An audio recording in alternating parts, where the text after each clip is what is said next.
What the fuck? Oh, it's this guy. Dude, he recorded it vertically? Yeah, he is a subhuman. He is a subhuman. Alright, we can watch it real quick, I guess. That'll wake me up, maybe. And then Oski with the 2. What's this? Soundtrack? Yeah, I'll play it.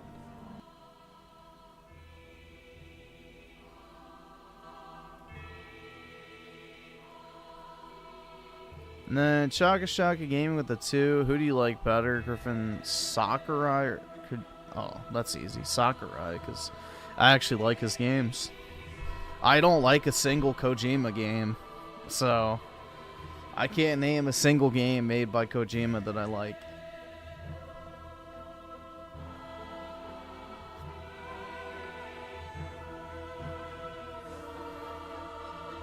I genuinely struggle.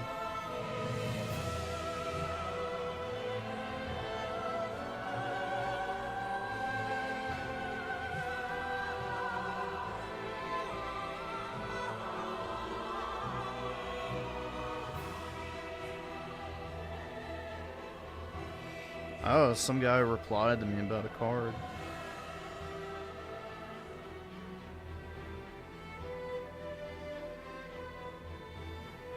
Let's see. Hold on, I just got to drop in my PayPal link real quick. Give me 1 second, guys.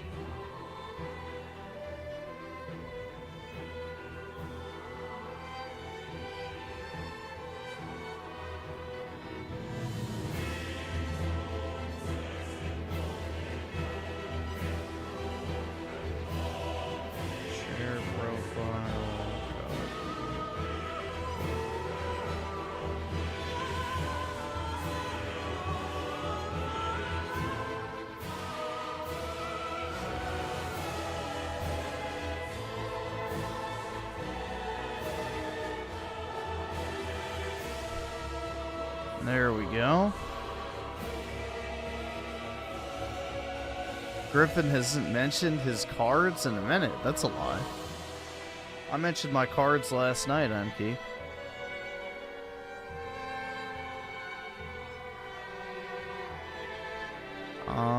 Where was it?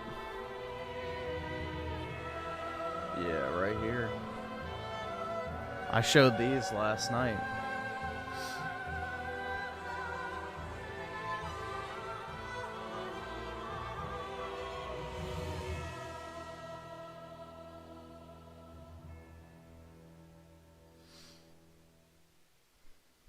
Yeah, the Gooner cards.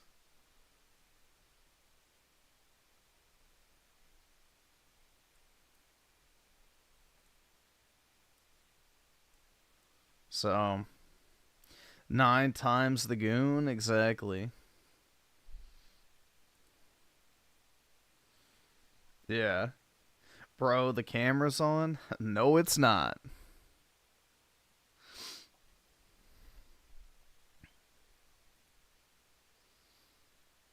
EB7 with the 5.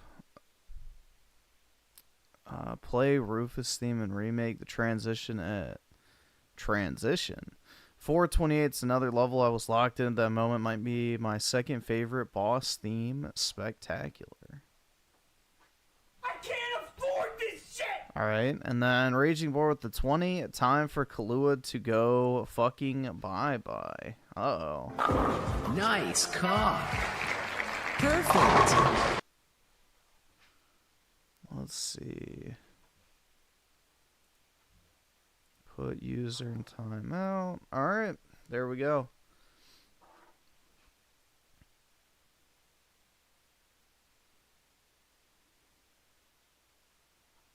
Camera's been on the whole time. Bro, it's always been on. That's my secret. You can't get caught with your pants down if your pants are never on in the first place. Gaming. You know? It's very simple. He talks pretty special, so we'll see. can't take criticism, so you had to put me in timeout because you can't take criticism. Bro, I've been shitting on him this entire fucking time, and he puts me in timeout because he can't handle. I'm trying to think what cartoon character he sounds like. Doesn't he sound... I don't know. I can't think of who it is. He has the voice of a cartoon character. Handle criticism. I need to go back to school. Dog, you cannot type. Says Griffin Gaming, who doesn't know how to read. Yeah. I can't read. Exactly. And he puts me in timeout. Wait, right there. Right there. What was it? Doesn't know how to read. Where was it? I'm actually typing with my own. Like, there's a perfect example. I need to learn how to type. Prime example of how you need to learn how to type, bro. Literally, I'm actually typing with my own. What the fuck does that mean? And he puts me in timeout. Aww. You wonder why? Look. 1. Timeout! I wonder why, Griffin. Because your mom should have when you were a child. Maybe, Griffin, learn to actually have better coping skills instead of actually being an asshole to other people. I'm just returning the favor.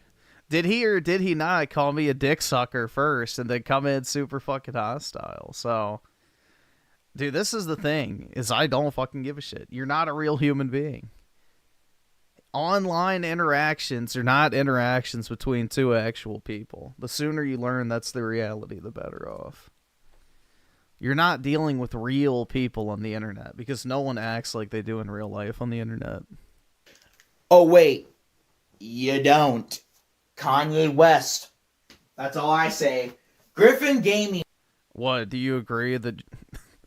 You agree with Kanye West, dude? Oh my god, that's not very, Never mind. Never mind, bro. We got a certified Nazi, I guess, in our hands, right? Is the biggest coping and seething crybaby who I buried so bad he had to put me in timeout because he couldn't take criticism. Yeah, that's why for, like, how long did we entertain him? How long did we entertain him? Like, an hour? Oh, wait. He can never take criticism. He doesn't even know how to... He doesn't even know what criticism is. Saying, you're a Sony pony. It's not criticism, you fucking half-wit. Criticism would be, hey, I watched your review and I don't agree with this particular point. That's criticism going, you're a Sony pony. Like, that's not criticism. That's just you being a fucking retard. Read on his own stream. And his viewers are also coping and seething right now because, oh shit, dude, this is great. And they're like, imagine wearing a mask in 2024. Like, that's not valid criticism. Who the fuck cares? There are people... Yeah, who the fuck cares? Why are you wearing it, pussy? Still wearing masks. No, they aren't. They're not people. They're not people. They're subhuman filth, like you. No human being is wearing a mask in 2025, bro. That is literally subhuman behavior. In 2025 because they're sick. They're sick? No. It's because they're sheep. They don't fucking work, dipshit. Like, that's not valid criticism. They were also trying... It's not criticism. It's a fucking fact. You're a retard. To duck the question. It's like wearing a fucking cock ring in public. Like, why are you wearing it? Because it makes you feel safe? Like, it's not doing anything. I don't know, bro. Also, Griffin Gaming trying to use my personal trauma as a... Dude, I still can't believe we got him to admit that his fucking dad molested him.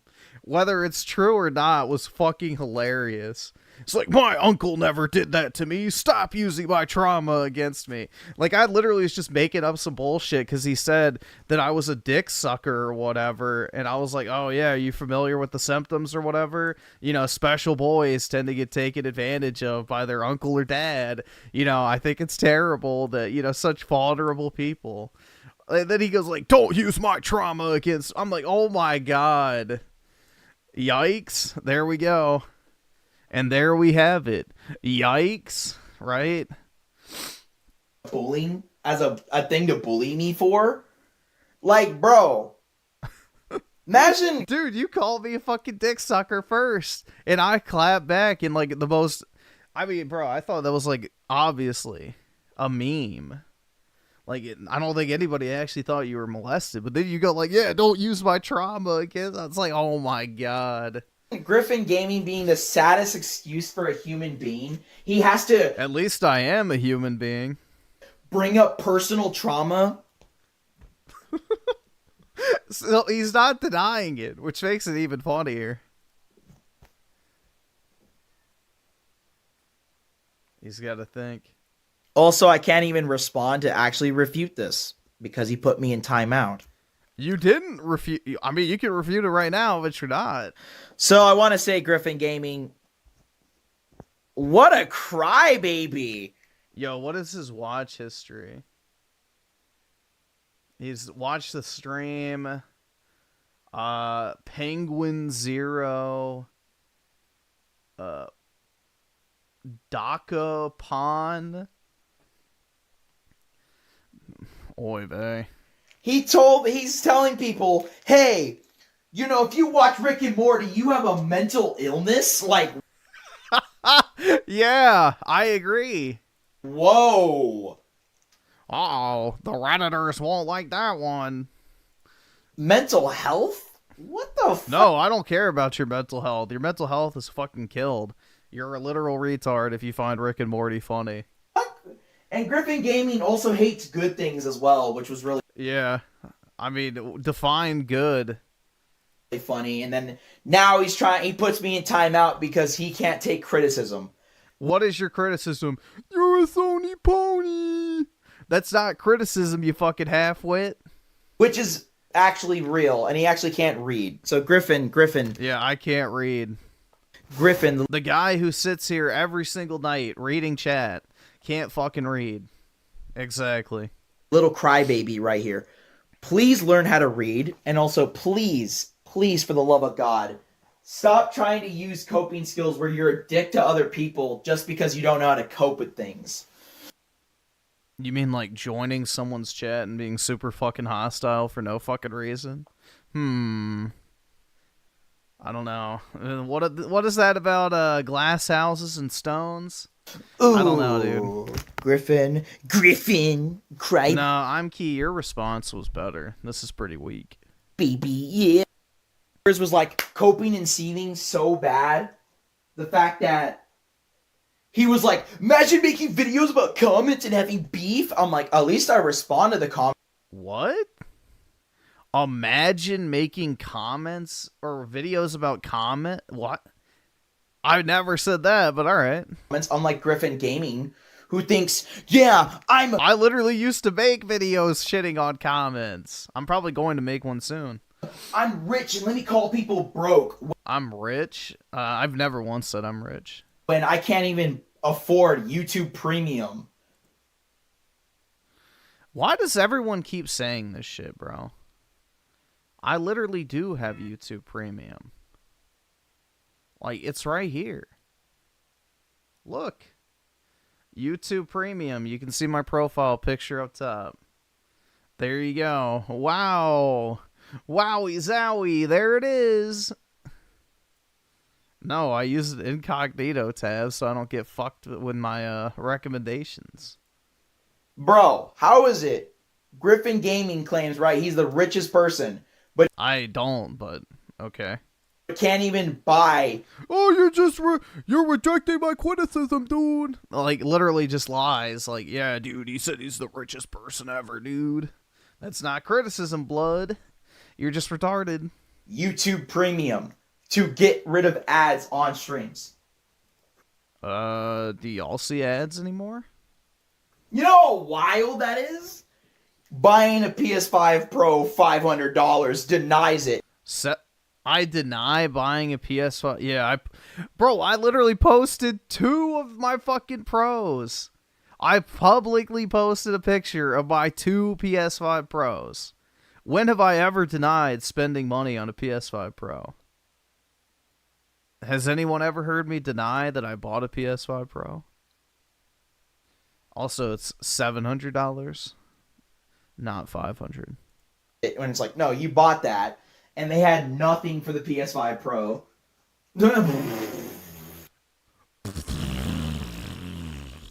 Uh-oh, he went poopy. Dude, he got so mad. At least I respond to comments. Unlike Griffin Gaming. What the fuck did I do for, like, what? How long did we entertain that retard? Like 30 minutes? Bro, we literally just responded to his comments for like 30 straight minutes. But I don't respond to comments, dude. Who is so terrible. He doesn't even know how to take criticism. So you know what he does? To make sure he copes, he has to resort to, and I quote, Oh, he's thinking. going personal and bringing up my personal trauma. Still doesn't deny it.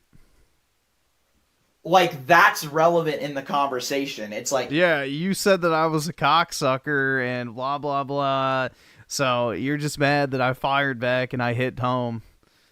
I fucking hit that ball and got the biggest home run in the history of fucking baseball because, dude, that was like the most random fucking self-exposed moment I've ever seen.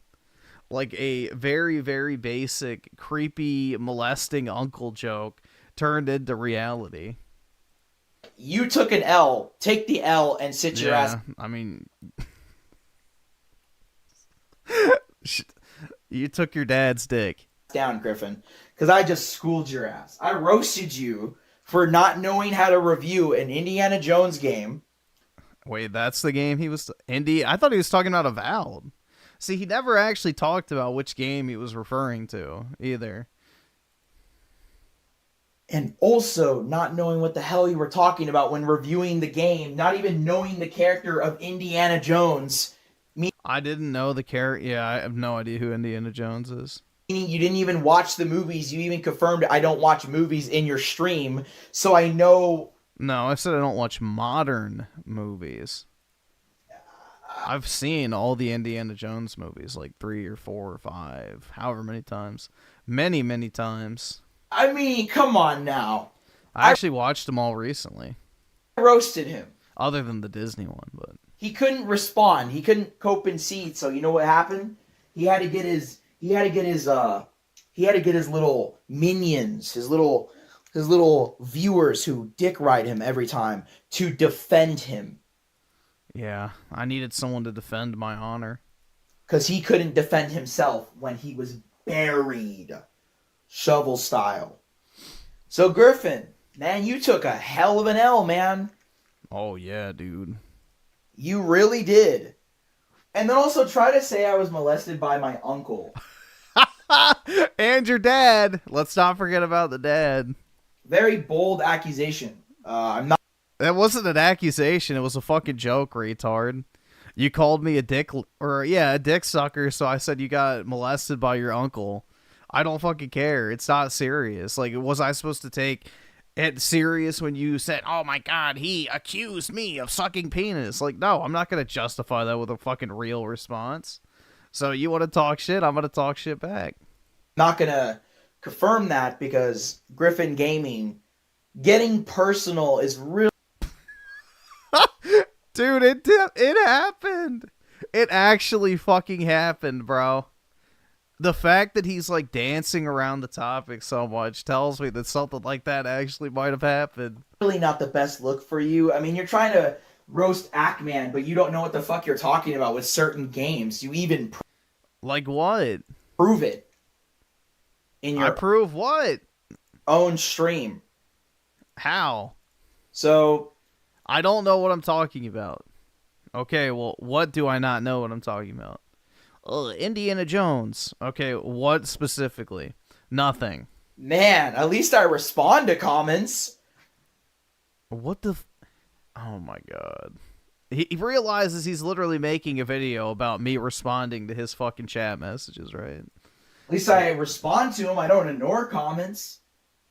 Type shit. You fell off, Griffin. Oh no, thank you. What was his name? What was it? Chilling at Cedar Rapids. Thank you, dude. And we can all aspire to have a channel as amazing as yours. Except the fact you fell off. Vertanga plays is better. Comment right here. What the fuck happened? Did saying that just overwhelm his brain with tard energy that he had to like fucking shut off his phone for a second? Like the tard energy just bubbled up to a point where literally his phone and brain just shut off. Which I completely laugh at. Learn how to write and maybe he won't type anymore next time. Or maybe he needs to learn how to read and also know how to write. Wait. Or maybe he needs to learn how to read. Also, I knew how to write the whole time. You just don't know how to read yourself. Wait, is he struggling to read his own comment? I mean, that's actually somewhat normal. Whatever. Learn how to read and also know how to write the whole time, which you just don't know how to read yourself, and you also dick ride him. So struggling. I mean, notice most of the comments I get on videos like this are people who dick ride. You got one comment. Ride him. Imagine dick riding a YouTuber. Look, user hidden and comment removed. Oh, wow. Wow, dude, you can really take criticism. You can't take criticism, dude. You can't take criticism. Like, oh my god. Who talks like this.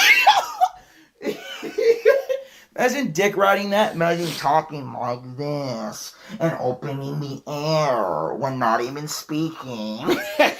That's the person you dick ride with a dark side Phil profile picture. Maybe it's not best to have the guy who left his girlfriend in a hospital just to get something to eat. That's real, by the way.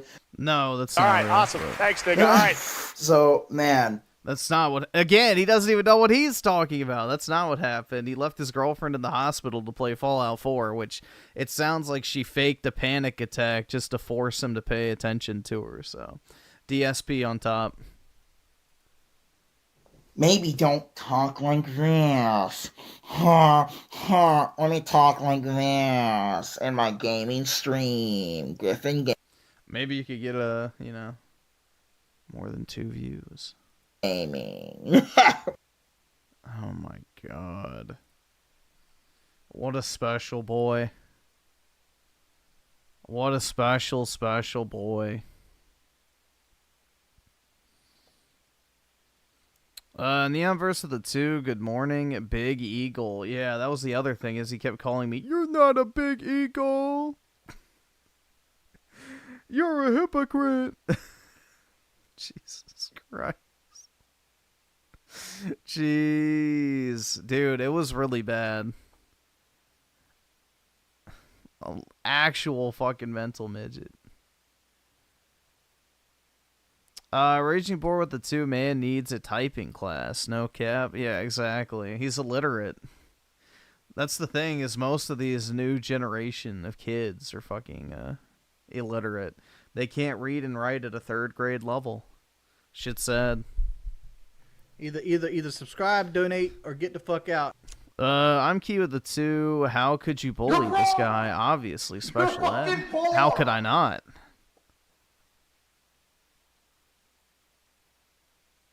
How could I not? It's like a reverse handicap, you know? And JE5150 with the 5.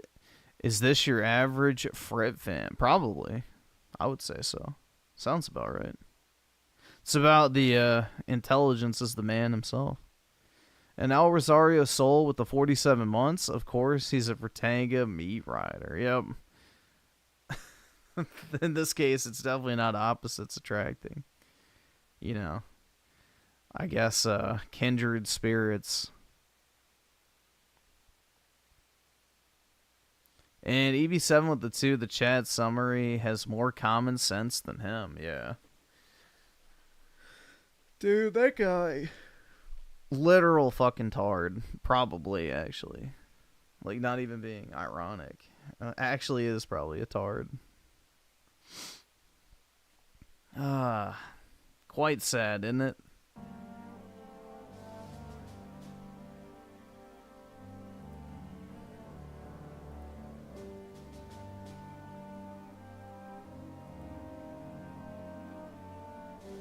Oh, bro.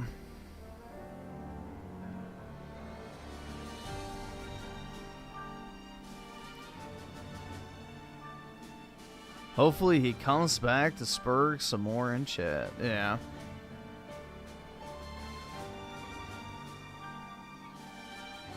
I mean, after a while, it's just like you kind of get sick of seeing him, you know? Because, like, he was spamming constantly. So, you know, we entertained him for a little while. He just literally was retarded and, you know, move on.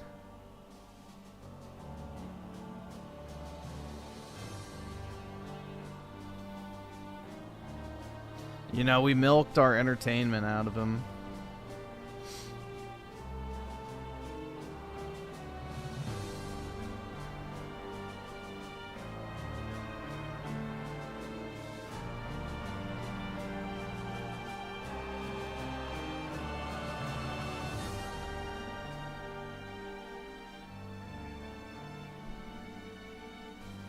Get a tattoo that says Big Eagle. As tempting as that is, I don't think I will.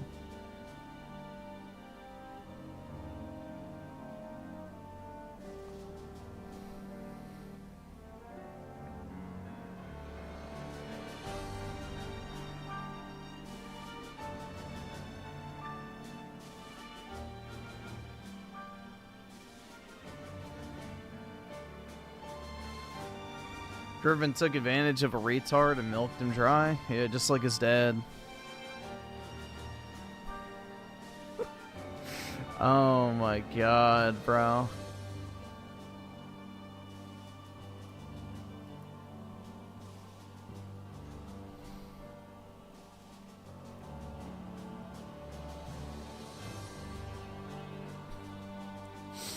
Yeah, that was like literally the biggest bullshit thing ever. Like, I just was completely making that up. I had no actual real inclination that that was actually a thing.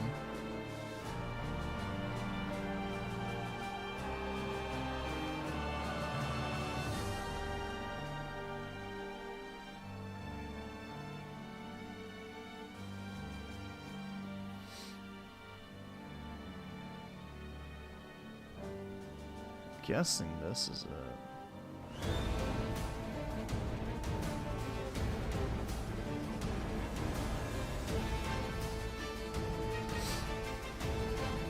And he doubled down in his own video. Yeah, exactly.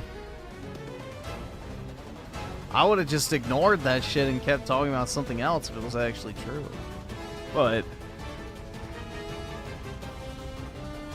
you know, that requires actual situational awareness and such.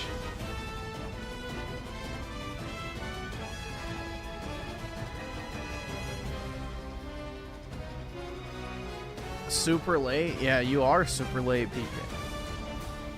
Where were you?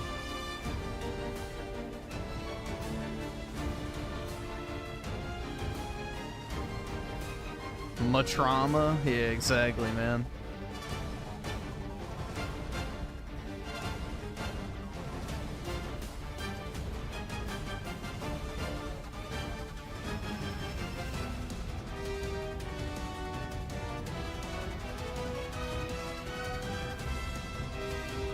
Raging Boar with the 2, God gave you the right trigger point.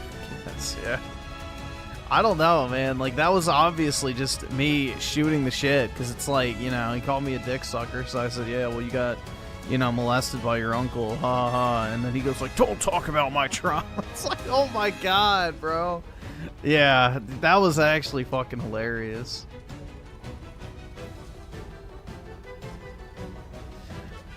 Raging Board with the oh wait, no, I read that. Why did that appear twice? It's literally in my feed twice.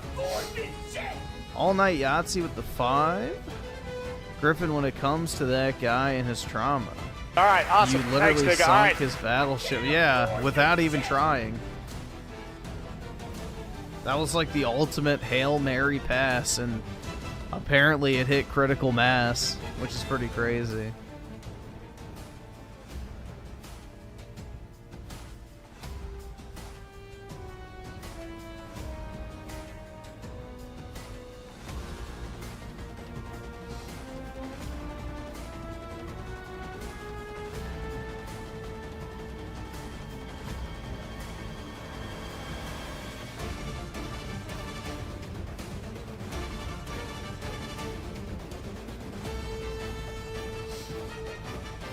I think he deleted all his videos except... Oh, really?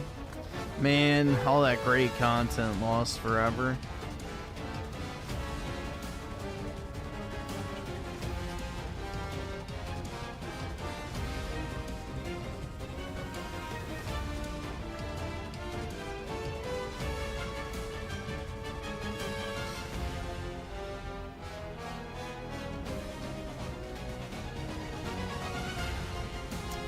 DJ Aftershock with the 5. Lol, who's ready for the Xbox handheld? It's not really an Xbox, but a Windows device / handheld. In reality, much to Colt's chagrin, no Xbox OS at all. Yeah, exactly. It's just going to be another ROG ally with maybe a, you know, version of Xbox Big Picture mode or something, but yeah. Or no, I think it's just going to use the Windows game bar, right? So, we'll see. I don't really think anybody should be excited for it. The Steam Deck hasn't exactly done well, and the ROG Ally hasn't done very well at all, so...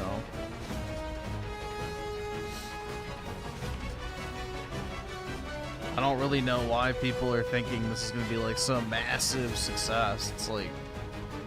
the options that already do everything you're describing have been mediocre at best, success-wise.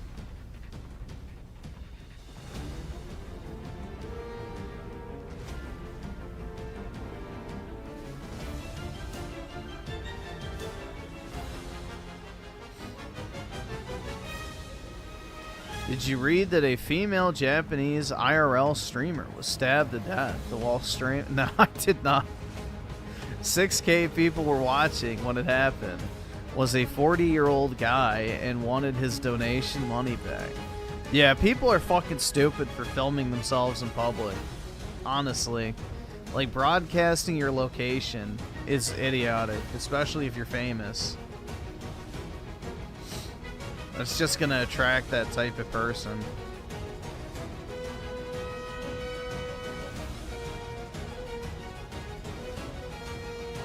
So yeah, I saw like one of the fucking Twitch thoughts making that situation about her. And it's like, yep, typical women. They can't show actual empathy or remorse or anything like, you know, sadness for someone else. They immediately have to make it about themselves.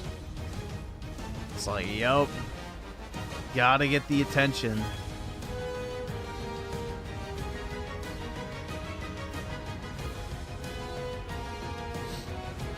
Neon vs. the 2, can we watch Optimus GTA 6 cost 100? Yeah, I guess so. And Shadowband account with the 20,000 IDR. Play Don't Do It by Shia LaBeouf and Low Tier God. Keep yourself safe.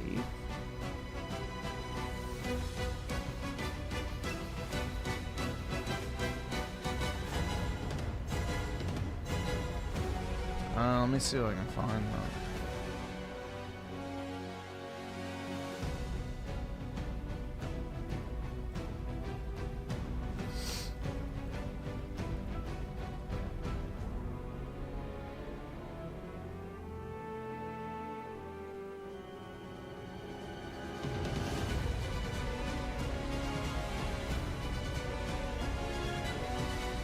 I guess that's it.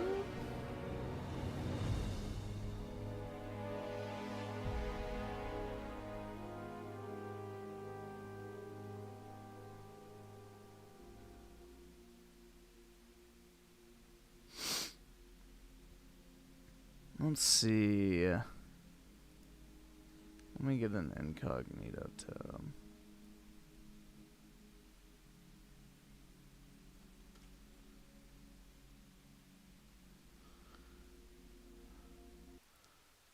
Is this what you're referring to? I have no idea.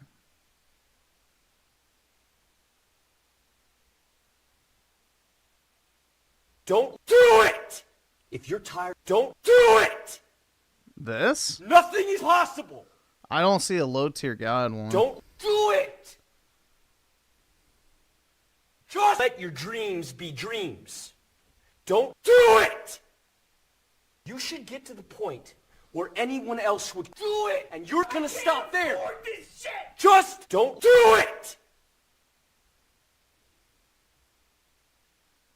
All right, awesome. Thanks, nigga. All right. Alright, and then what was the other video? There we go.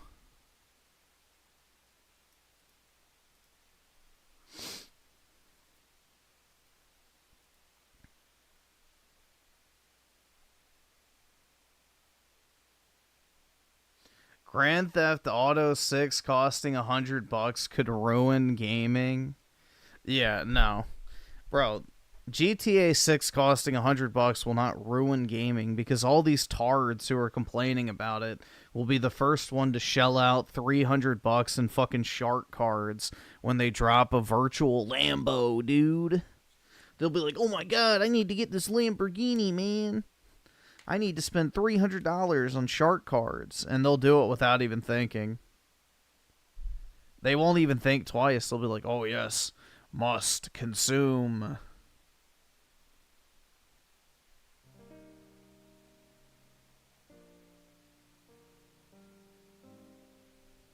Alright, we can watch it and see how it goes.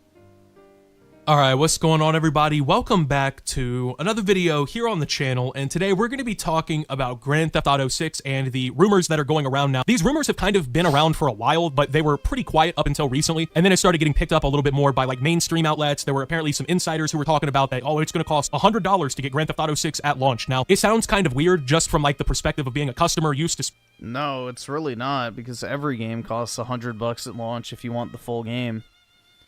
So pretty much every single game has a deluxe edition or a premium edition that's $100. It's not anything new. Let's see, Neonverse with the 2 making 2 Xbox handheld. One has your library, one not. I don't even think they're doing that. They're just doing a Windows PC, which the main reason I would actually buy an Xbox handheld is for, you know, to actually play my 360 games, which it sounds like it's not going to be a thing, which is unfortunate. Very unfortunate. And DJ Aftershock with the 5, and it's going to have to run the 2026-2027 Xbox console versions as well. They still doing the 2 SKU strategy. The next gen Xbox is already DOA. Yeah. And if it's one of those hybrid PCs where they just force you to use the Windows Store, like, it's even more fucking dead, which is what it's sounding like it's gonna be. Is they're gonna make it like a hybrid PC that runs the Windows Store version of games. Which, the Windows Store version of games is, like, objectively the worst version. Like, Steam versions of Xbox games are better than the fucking Xbox version, which is pretty crazy. Griffin loves Windows. Oh, yeah, dude. I'm like CrapGaymer, you know? Keep that same energy. I love my Windows phone.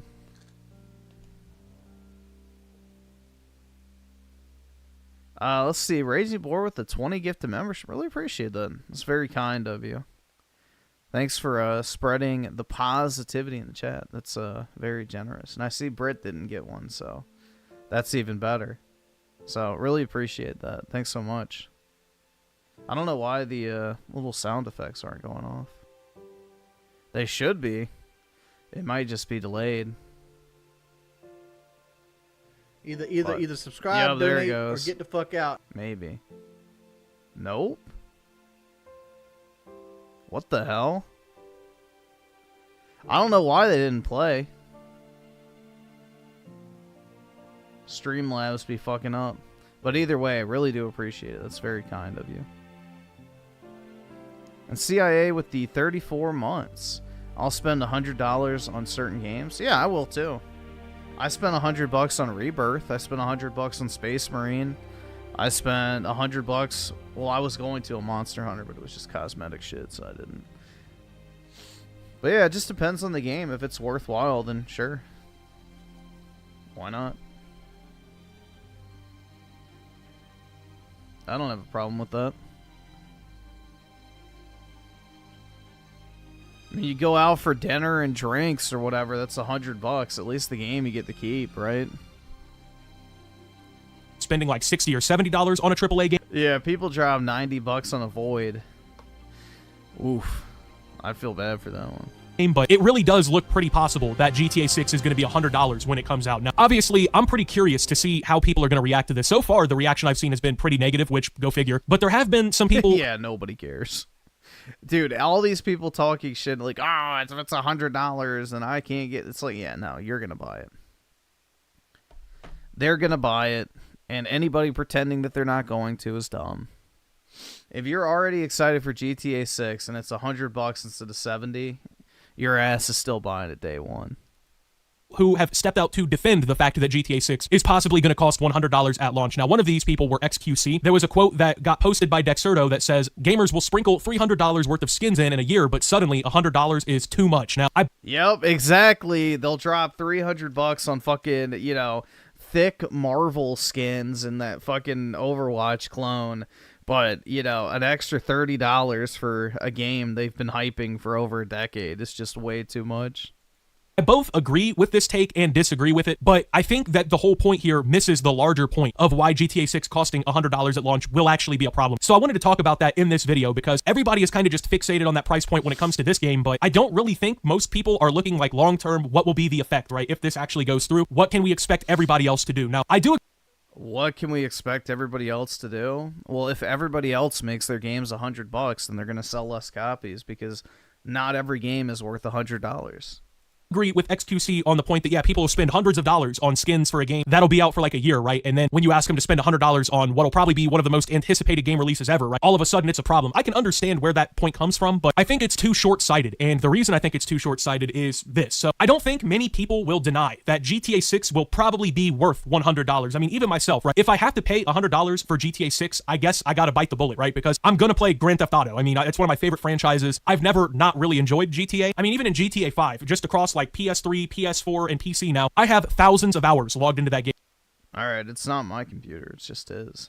So breaking it down, you know, you pay $100 to get the game. I'll probably end up spending less than a penny per hour on GTA 6, like in terms of all the gameplay, all the online gameplay, all the shit. And of course, me, I run a YouTube channel where I play video games basically for a living, right? I'm probably gonna make my money back on GTA 6 the day it comes out. So for someone like me, I get it, right? You know, I can afford it or whatever, but I think the problem also lies where $70, which is the standard now in AAA gaming, that's already kind of stretching it for a lot of people out there, right? I mean... Nope, it's not. At no point in history has the average price of a new video game been cheaper. That's a fact. But, no, $70 is not stretching. If you have, maybe if you're like a child, maybe. But if you have an income as an adult, $70 is not stretching it. Like, come on, bro. Especially if you've been hyping this shit up for over a decade, which most of these fuckers have. The world we live in today, you know, the economy, I think the economy for the last few years has been doing a lot worse than people and like all the metrics are suggesting. So we're at this point where, you know, a lot of people, we're out here struggling to make it through life. You know, people are out here working 40-hour weeks and they're barely getting their bills paid and shit. So suddenly... They're working 40-hour weeks and barely getting their bills paid. Yeah, 40 hours is like the bare minimum you should be working. Okay? Like, damn, bro, you show up to your job. Like, okay, I don't know, man. I had... Oh, wait, let me see if I can find this real quick. This shit was retarded as fuck. Community... Let's see. I want the ones I responded to. Why is it not? Oh, there we go. All right, awesome. Thanks, nigga. All right. Yeah, here it is. Dude, this was so fucking dumb. So look, this guy goes, the U.S. is still cooked, and prices are going to rise. I said, if you're a broke boy, just say so. He goes, don't worry, you don't need to tell anyone you're a baddie boy. We already know. I don't know what the fuck that's supposed to mean. Then we go, Griffin is the kind of person to say the healthcare system is completely fine in the U.S. And I said, it is if you're employed, which is true.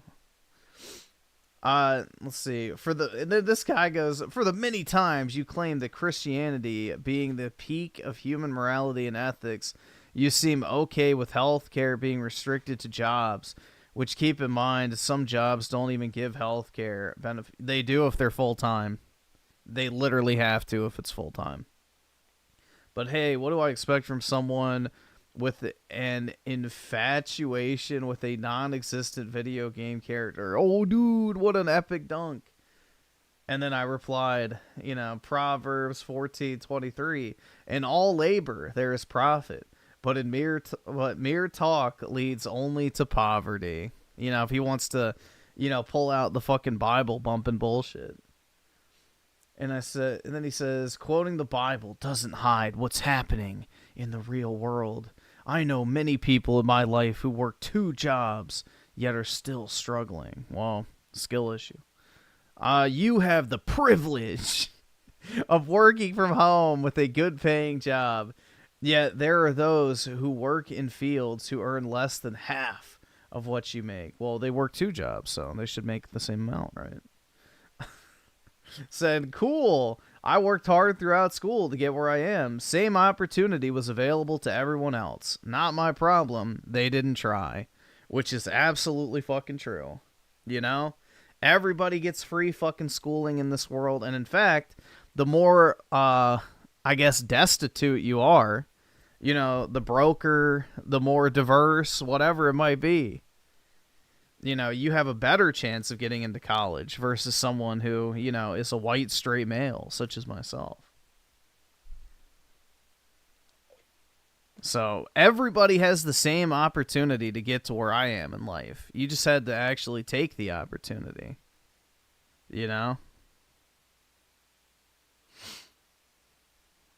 But yeah, so that's what I said. Not my problem they didn't try. The pinnacle of Christian morality. Not my problem if they didn't try.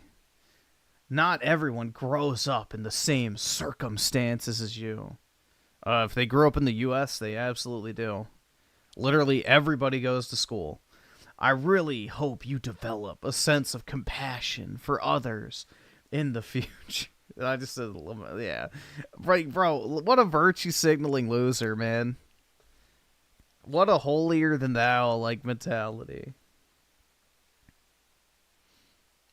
Yeah, it's not Christian morality to be like, oh yeah, help the person that won't even help themselves. No. At a certain point, you have to, cut the poison out.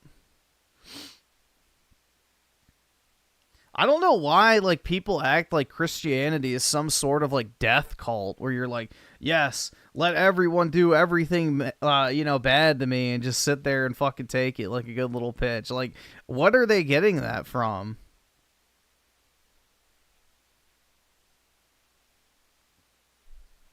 Where are they getting that from?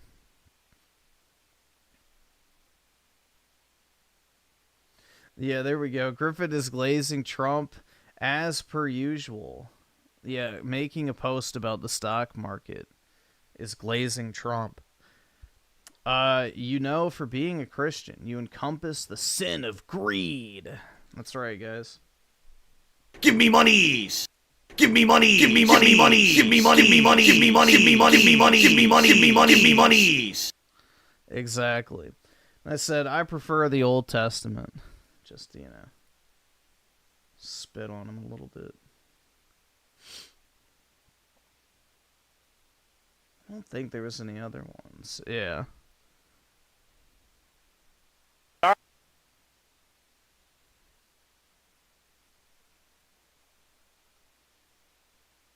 Yeah, there's a lot. I mean, it's a very common tactic with, like, you know, the Redditors and such to, you know, straw man Christianity, which they're not even subscribed to themselves, to, like, you know, own the fucking Western world or whatever the fuck, bro. I don't know.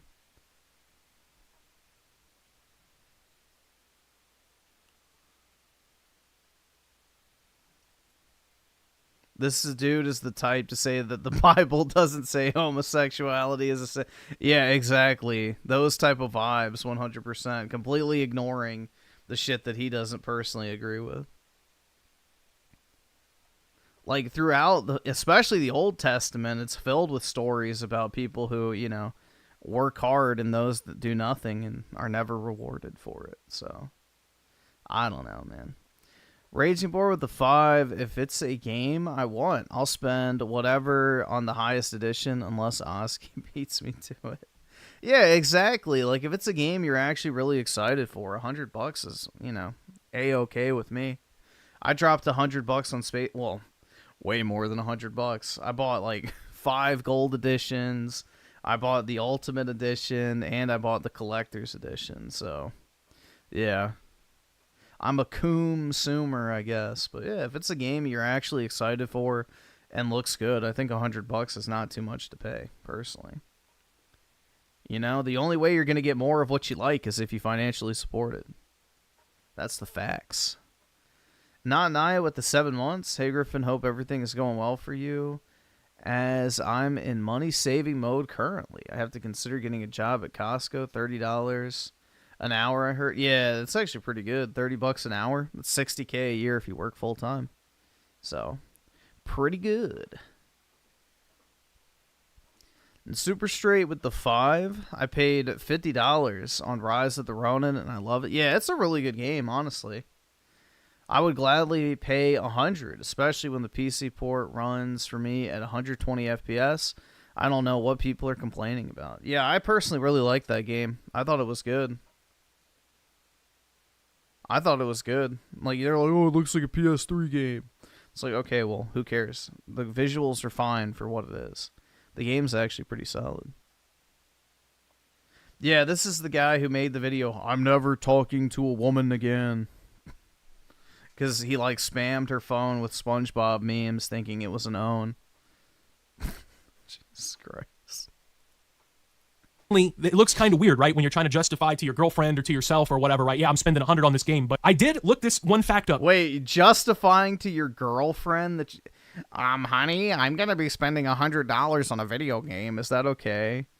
Bro, who the fuck asked their girlfriend for permission if they could buy a video game? Dear God. Dude, we truly have a generation of fucking pussy-whipped motherfuckers. I wouldn't even, like, remotely think... They'd be like, Mommy, can I buy a video game? That's like, oh my God.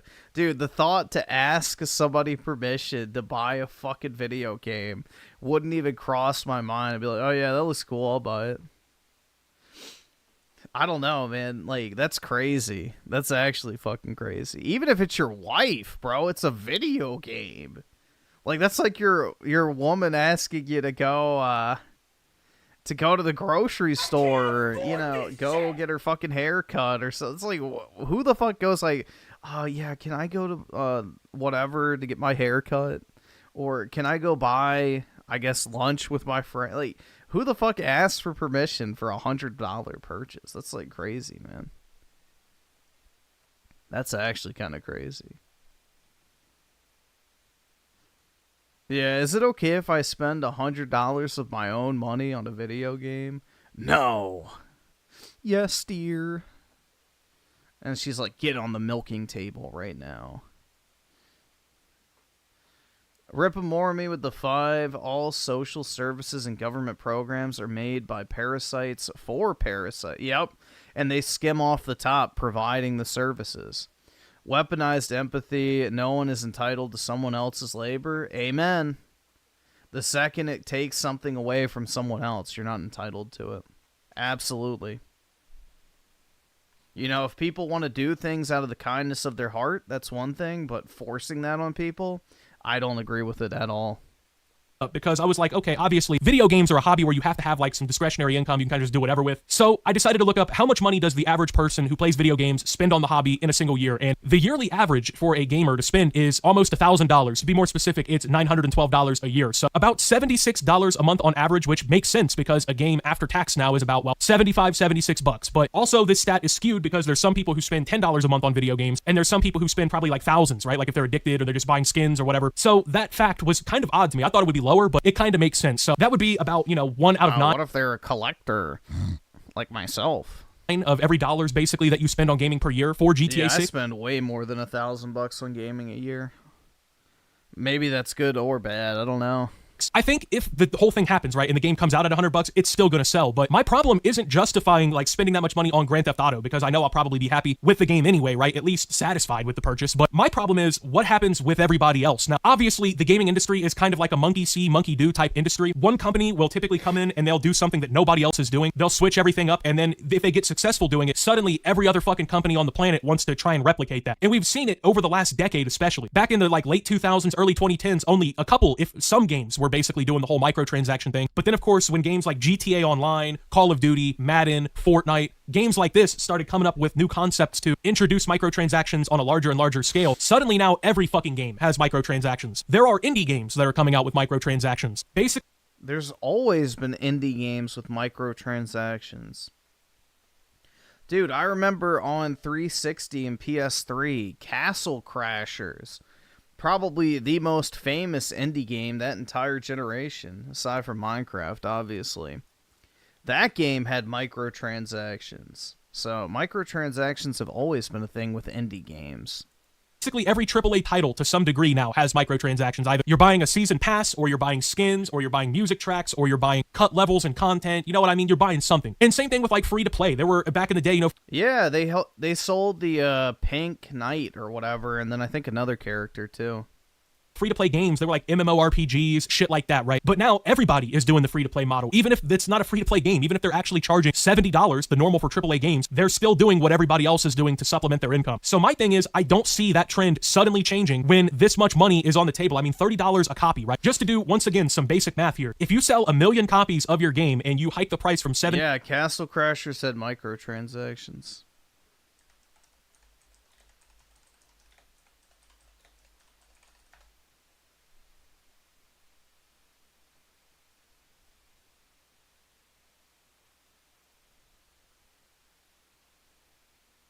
Let's see.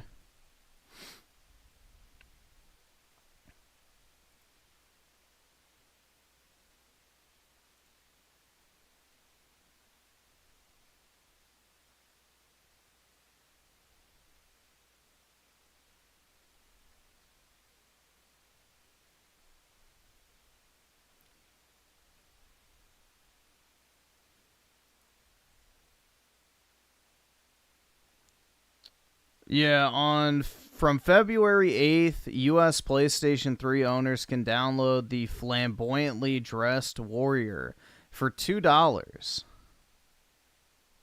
Yeah, there you go.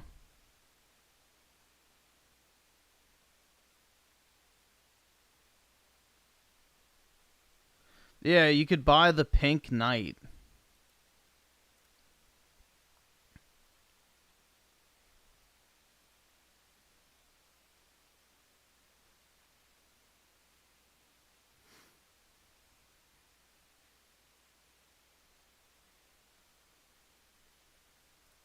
to 100, you have now generated an extra 30 million. Yeah, I think it was like it was $2. I bought it. I remember back in the day on PS3. So, yeah, there was microtransactions back then on indie games. I don't know if Xbox had it or not. I had it on PS3.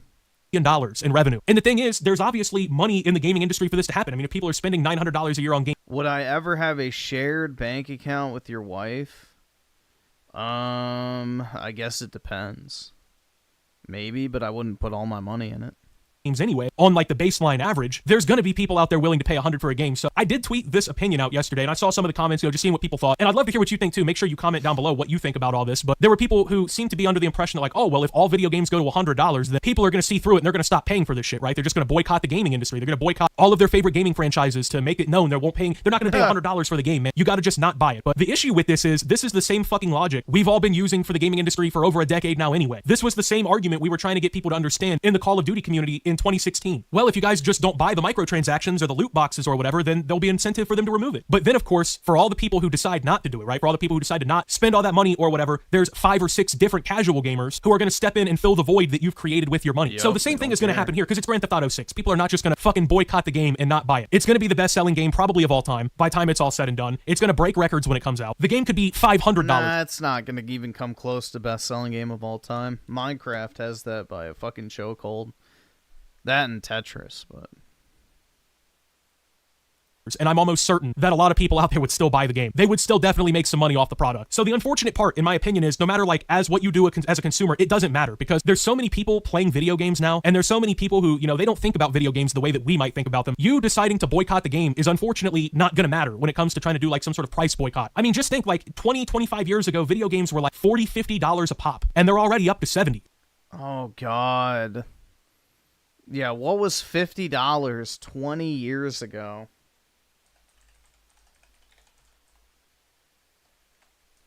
Dude, this is why half-wits should not talk about financial topics because they don't understand what inflation is. 50. So 20 years ago... $83. Games are cheaper than they should be based off inflation, which I don't even think they were $50 20 years ago. They were 60. 360 games were always $60. So yeah, $100. There you go. Yeah, video games are $30 cheaper than they should be if we're talking about pure inflation. So right now, gaming, let's see, what would a game have to be to get to $70?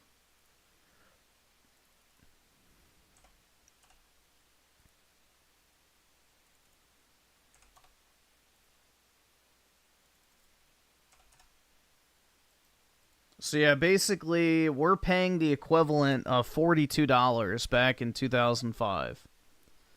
So yeah, video games are actually $18 cheaper compared to what they were in 2005 monies.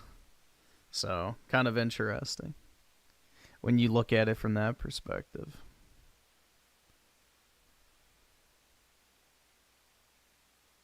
Did I forget economies of scale? It's much cheaper to make game. That's a joke, right? I'm guessing that's a joke. It is not cheaper to make video games. I don't know what fucking world you're living in. But yeah, there you go. This would be the equivalent of games being priced $42 back in 2005, which is $18 less than they were. So... we're actually getting video games cheaper than ever before right now. It just, nominally, it doesn't look that way. But in real terms, they are cheaper than ever. So they've already been stretching even more, trying to get more money out of it. Now, obviously, I think a big catalyst for why this transition is starting, whatever, right? According to the insiders, is because every fucking video game now has this massively bloated budget. I mean, even GTA 6, according to like the industry, has cost $2 billion to make that game alone. $2 billion on one game. They will probably make that money back without a problem. Some of the industry... yeah, they'll make it back in the first month of shark cards. Forecasts suggest that in the first year, it's going to make $3.2 billion, right? But even then, like, $2 billion is an unfathomable, it's like a ridiculous amount of money to spend on making an entertainment product. And even... not really. How is that unfathomable? That's pretty cut. If you know your game is going to sell tens of millions of copies, make hundreds of millions of dollars a day on fucking why wouldn't you spend $2 billion making it? Sounds like a good ROI to me.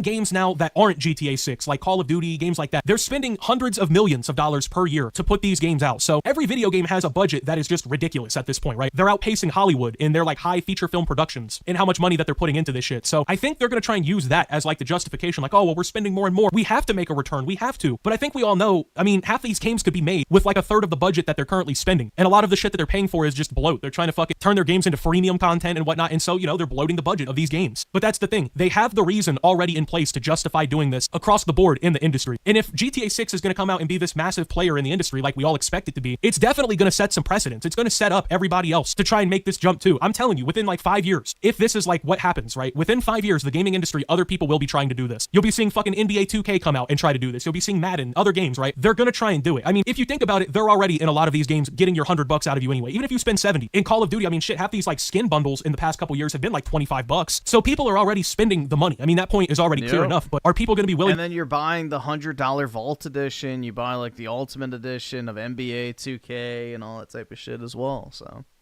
you're already spending $100 on most of these games. Most people just don't want to acknowledge it. To pay that up front? Probably so. I mean, what really incentivizes people not to? The concept of piracy is almost completely out the window. Unfortunately, we lost that battle with the mainstream gaming community already, and everybody's going to want to play it, and everyone's going to want to keep playing video games. So I think this is going to really lead us down a bad path. Like I said, do I really question that GTA 6 itself will be worth $100? No, I'm pretty sure, right? It's going to be worth that money. Is NBA 2K worth $100 from now on? Absolutely not. It's already not even worth 70. Same thing with like Madden and all these other games. They're worth what you can pay for EA Play or Microsoft Game Pass or whatever, right? But this is the direction I think we're going to be heading, unfortunately, in gaming. No matter how good this game is, everybody else is going to want to carve up a larger piece of the pie. And I really don't think it's going to be a good thing for the gaming industry at large. I don't think it's going to solve the budget bloat problem. I don't think it's going to solve... I mean, just look at the pre-order numbers on fucking PlayStation.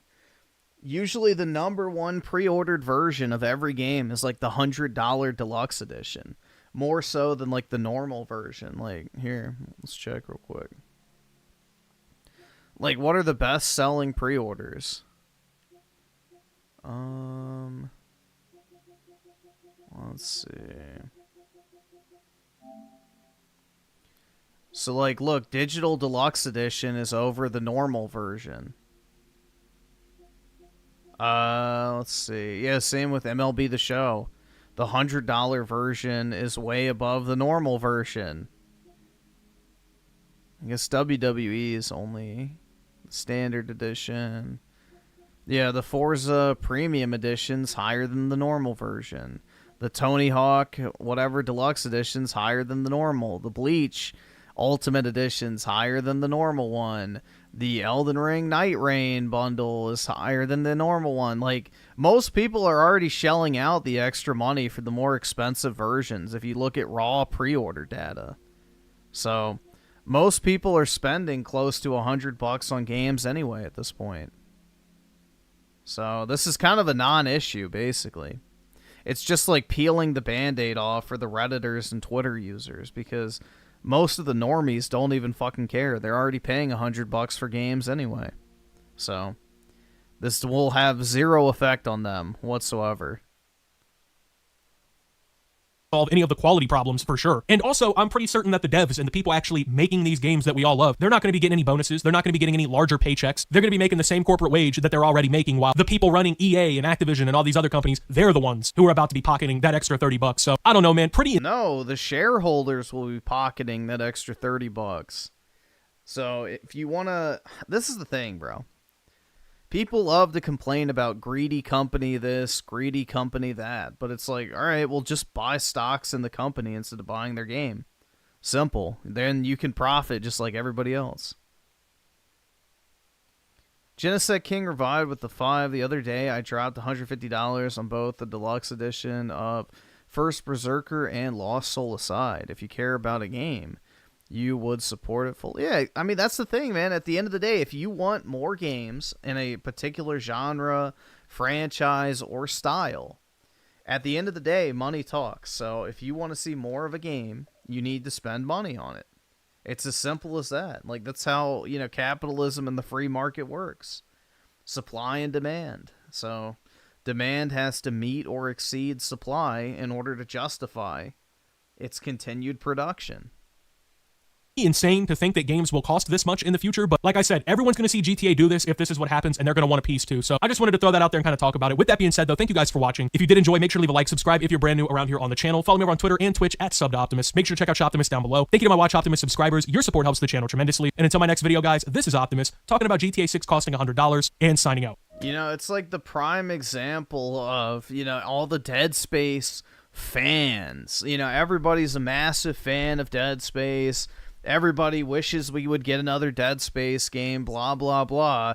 But when you ask how much those people bought the game for, they're like, oh, yeah, I got it for $10, or, yeah, I got it pre-owned, or, yeah, dude, I got it in PlayStation Plus. Like, nobody actually paid for Dead Space, which is the reason why it's a dead fucking game. Because nobody actually went out and supported the game when it released. Everybody bought it for like $10. Pre-owned in the fucking bargain bin at GameStop. It's like, well, yeah, why would they make a sequel? Nobody showed up day one to buy it. So, you know, speak with your wallet. At the end of the day, that's all that matters. Businesses are here to make money. Not to sit here and be a fucking charity and lose money on shit because you like it, because you paid $5 for it years after it launched. So,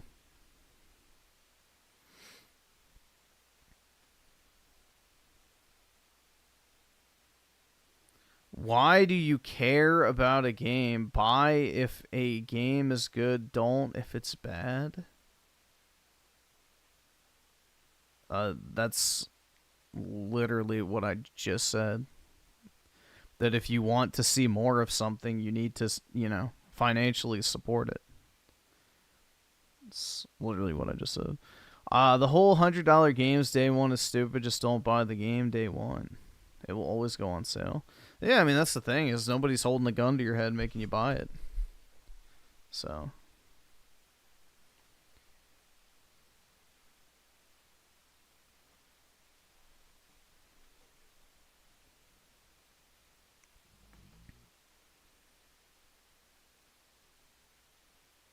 Yeah, but have you noticed it takes a lot longer for a lot of games to go on?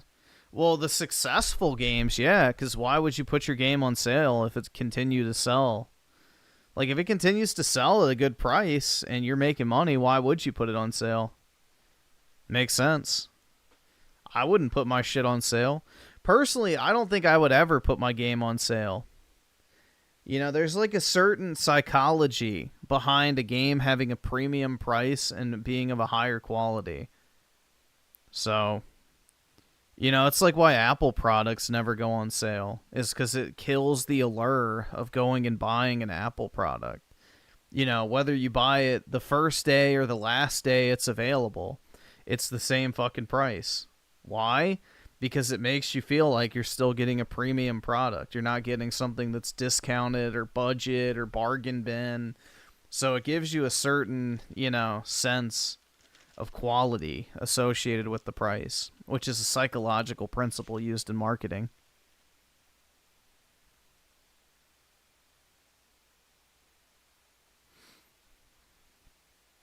Try being a third worlder. You'll understand $100 is a lot. Yeah, but there's regional pricing for a lot of third world countries. Like, that's how sites like CD Keys and all of them work is, you know, they take advantage of regional pricing, arbitrage, and then they sell keys that they buy in, like, Russia for, you know, 20 to 30 bucks back to Americans for, like, 40. So, that's how a lot of key sites work. That's how you're able to get a bunch of cheap gaming keys, is because a lot of countries have regional pricing because of that. Nah, CD Keys is legit. You're thinking of G2A with the stolen credit cards. CD Keys is legit. I've never had a problem on there. G2A, I've had a couple keys get revoked.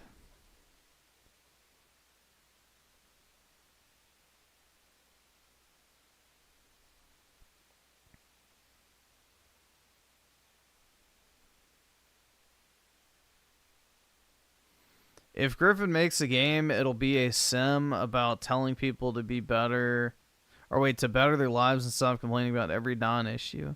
Nah, it'll be a display of white excellence, dude. Hell yeah. But no, I don't actually know what I would make a game on. If I could make any type of game, it would be kind of tough to narrow down exactly, but I have ideas. I will not elaborate, though. No, I don't. But yeah, I don't know. If I had full creative control, that would be kind of tough to exactly narrow down exactly what it is.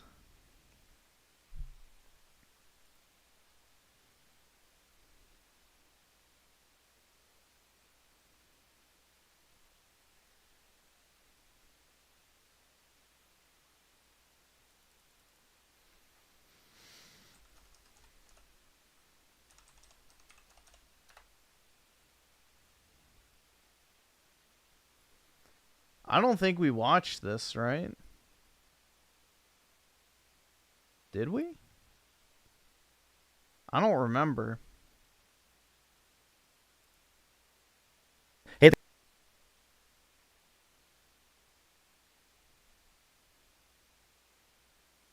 Did we watch this?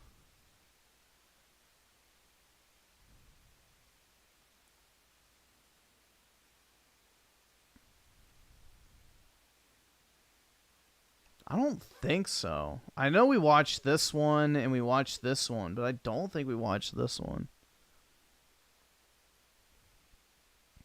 Clickbaiting the 800, well, that's how much the ROG Ally is, and apparently that's who's making it, so it's not exactly clickbait, but it'll probably be like $700 to $800 if it's a handheld PC.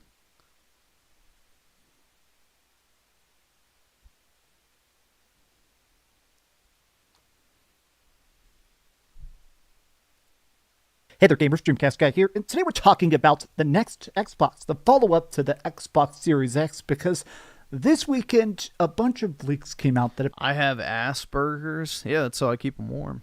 Apparently this next Xbox is going to have better graphics, better power, it's going to play PC games, it might come next year, and it might cost $800. But I want to talk about the other leak as well, which is that just 2 minutes ago, there's been discussions that the Xbox Handheld may actually be coming out very, very soon. So let's discuss what's going on over in Team Greenland, because Z Herb with the 34 months. Appreciate it, man. Hold on. Here. Either subscribe, donate, or get the fuck out. There we go. I think a lot of people are a bit conflicted as to how much this rush to start the next generation. Yeah, because the handheld's not even being made by Microsoft. They're just licensing out the Xbox button layout, basically, to Asus, Lenovo, and what's the other one? Dell, I think. So it's just going to be like another, Steam machine type scenario where it's just a bunch of third-party companies making a literal computer, and that's it. Is really going to work for Microsoft. But let's talk. Hi, hope you're having a great day, and if you could, please give this video a like and subscribe if you haven't already. Now, this actually came out this weekend. I think it came out Saturday night, and a bunch of people sent this to me while I was on a big anniversary trip this weekend with my girlfriend, drinking a bunch of margaritas and hanging out. And so it was funny when I turned my phone back on, and I see all these people saying, "Why aren't you talking about the next-gen Xbox?" And I was like, wait, what? So this is by Jez Corden. We talked a lot about Jez. This guy, in my opinion, has about an 85% track record, where he does get stuff off a little bit. He does screw stuff. He does not have an 85% track record. Jez has one of the worst track records in the entire industry. Yeah, maybe 85% wrong. 85% right is insane, bro. That dude is wrong about almost everything. Z-Herb with the 50? Really appreciate it, man. Sub Griffin, what have I missed? Just basically some guy trying to justify the rage at GTA 6 potentially costing $100. I mean, that's basically all we've done. That and we watched the retard from last night in the chat, if you're familiar with them. Or was it last night? I don't even remember what night it was. I don't know, man. But yeah, not really too much. Thoughts on America and Canada's situation as it currently stands. Oh, it's well-deserved, bro. The Canadians have tariffed the United States for decades, and we've done nothing about it. And, you know, now they want to cry foul when we return the favor. So it's like, yeah, get fucking bent. So Trudeau's gone, you know, kick rocks. But, yeah, no, it's just, this is exactly what needs to happen. The Canadians have literally tariffed our products and agriculture and energy and, you know, manufacturing, everything. They have tariffed our stuff for decades, and we've done nothing about it. And now they want to cry, bitch, and moan about how the U.S. is betraying their neighbor and blah, blah, blah. When in reality, the Canadians are way more reliant on us than we are on them. So, my brother feels like Trump is overreaching as a whole with the tariffs worldwide and bullying Canada. I think he's just matching their energy. Yeah, exactly. He's doing retaliatory, you know, tariffs. If a country has tariffs on us, then we're returning the favor and putting in equal tariffs in place on them. So if they don't want the tariffs, get rid of the ones they have on us. It's as simple as that. You know, they want to claim that they're all for free trade and stuff. Then, yeah, get rid of your fucking restrictions. It goes both ways.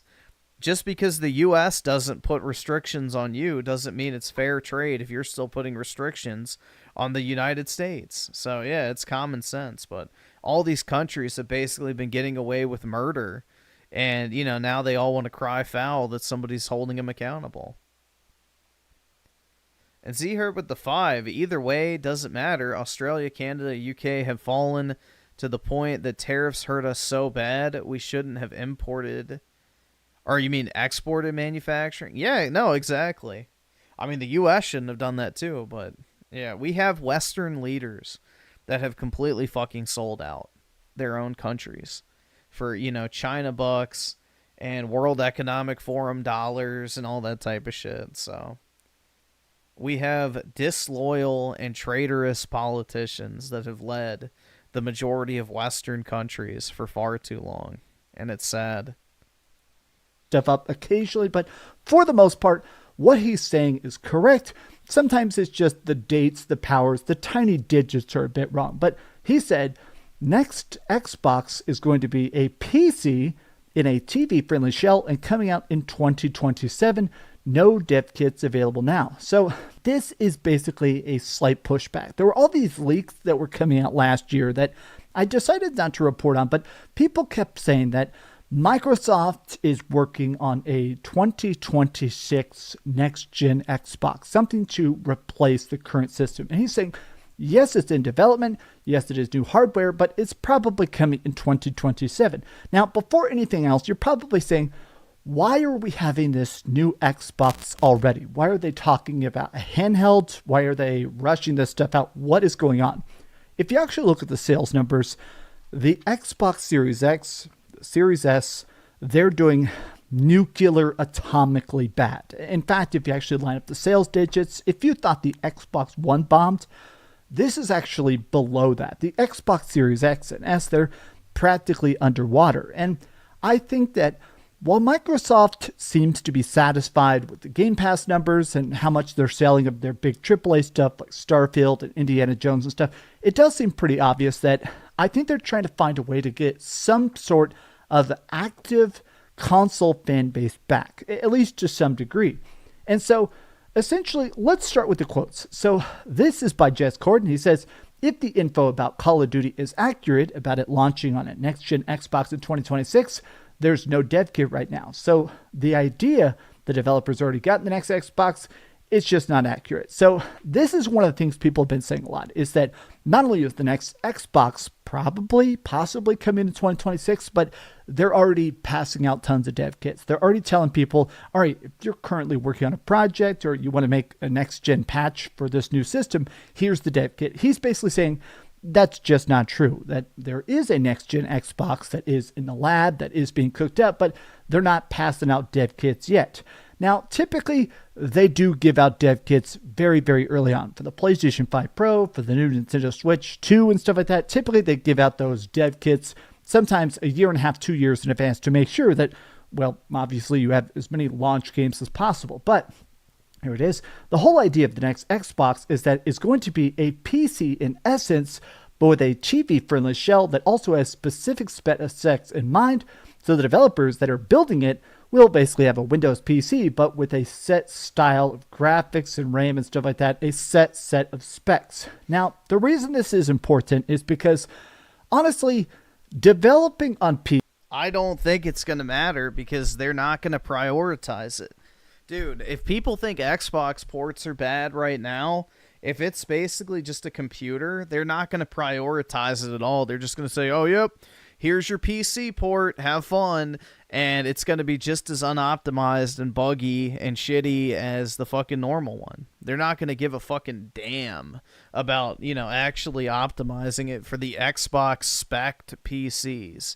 They're just going to say, yeah, fuck with your, graphics sliders, have fun. So, yeah, they will absolutely destroy the Xbox gaming experience for the casual audience that likes it. PC is complicated. It's kind of difficult. I mean, talk to any developer, read any interview. The problem is that, for better or for worse, with PC, there's a ton of different variants. There's tons of graphic cards by NVIDIA and AMD. There's different power cords and RAMs and solid states. And so when you're putting something on PC, you have to acclimate. You have to basically try to predict, all right, let's make this run on everything as good as possible. Let's optimize it so it will run as best as it can on hundreds, if not thousands of different variants. Whereas when you put it on a console, it's like, all right, it runs good on the PlayStation. All right, it runs good on the Xbox. All right, it runs good on the Nintendo Switch. It's a lot easier because even though it is still a lot of work, you have a set of specifications you're trying to reach. It sounds like Xbox's plan is to make a micro PC. Now, these have existed for a while. In fact, I've owned a couple. A lot of people have them. There's different versions of this. People even call them media centers. There's things like the Retro Pi. People will make micro PCs to play emulators and stuff. It sounds like their goal is to make a pretty powerful PC, but one that plays Xbox games. So it will be an Xbox, but it will also have other launchers on it. Maybe something like, I don't know, Battle.net, so you could play all your Blizzard games. Well, if it's a PC, then yeah, it'll have all the launchers. It's on there. Diablo. I don't know. I don't see how they're going to do that personally, but we'll see. World of Warcraft on your console, on your TV. Put things like the Epic launcher, the good old games launcher. Basically make it so that everything, including Steam, exists on your TV. Now, again, other systems have done this. Other people have done this. Honestly, to me, this is what I've been using my Steam Deck for, and I love it for it, is that when I play my Steam Deck, I like to just put it on the dock and play it on the big screen, so I have all my emulators, all my games, all my cloud saves instantly ready to go for Slay the Spire or anything I'm playing, right? So I think that this is an interesting idea, but the big hurdle is the price. A lot of people in the comments are like, okay, this seems interesting. Hopefully it has a lot of backwards compatibility. I mean, of course, it's going to have full backwards compatibility. Many of the people over on Reset Era are talking about the fact that this will not be subsidized. Phil Spencer has said that his next system will not be subsidized, meaning that this will not be a financially mass market device. So let's take a look at that quote real quick. Essentially, Phil Spencer has said that he just feels like it no longer makes sense to subsidize a console because they're not part of a similar ecosystem to what they were doing in the past. Yeah, so, and it's not even a console because they're not going to be making money on game sales anymore. So, yeah, if they're going to just build a PC with Xbox branding, they're going to charge, a profitable price to sell the hardware. It's going to be $700 to $800 minimum. And it's going to just get the same PC ports that, PC gets, which, is not going to run very well on a $700 computer, which people are going to realize the whole $700 computer narrative is pretty idiotic. When you make a console, you sell it at a loss. That's just the way it works. If you make a $500 PlayStation 5 or, a $500 Xbox Series X, it actually costs the company producing it, shipping it, packing it, stuff like that, around $550. But the goal is, okay, if you buy our system, you're going to buy our games. Or at the very least, you're going to buy games on our system. And everything that sells on a PlayStation, on an Xbox, on Steam, they pay a 30% cut. For every $100 that sells, PlayStation, Sony, Steam, they get a 30% cut. They make a free $30. So they go, okay, we are going to pay part of the cost of you buying our system because we want you to buy our exclusives, our games, our third-party stuff. We want you to buy V-Bucks or DLC or God of War, Spider-Man or Mario. And so Microsoft is essentially saying that if they're opening up their platform to make it, honestly, third party as a system itself, saying, okay, if Steam and Epic and stuff are going to be on there, when people buy Steam games on our PC, we're not getting a cut of that. We're not going to magically get that Steam money. That's only going to them, even if it's playing on our system. So we have to make that upfront profit. A lot of people are kicking. Super straight with a 5. My mom was freaking out about Canada cutting off our power. I was like, we'll see. If they do that here in Michigan, Trump's not going to like... Well, the thing is, bro, is the U.S. energy grid is only at 38% capacity. So we can over double our energy output domestically. Canada doesn't even account for 7% of our total consumed energy. So let's say Canada does cut it off.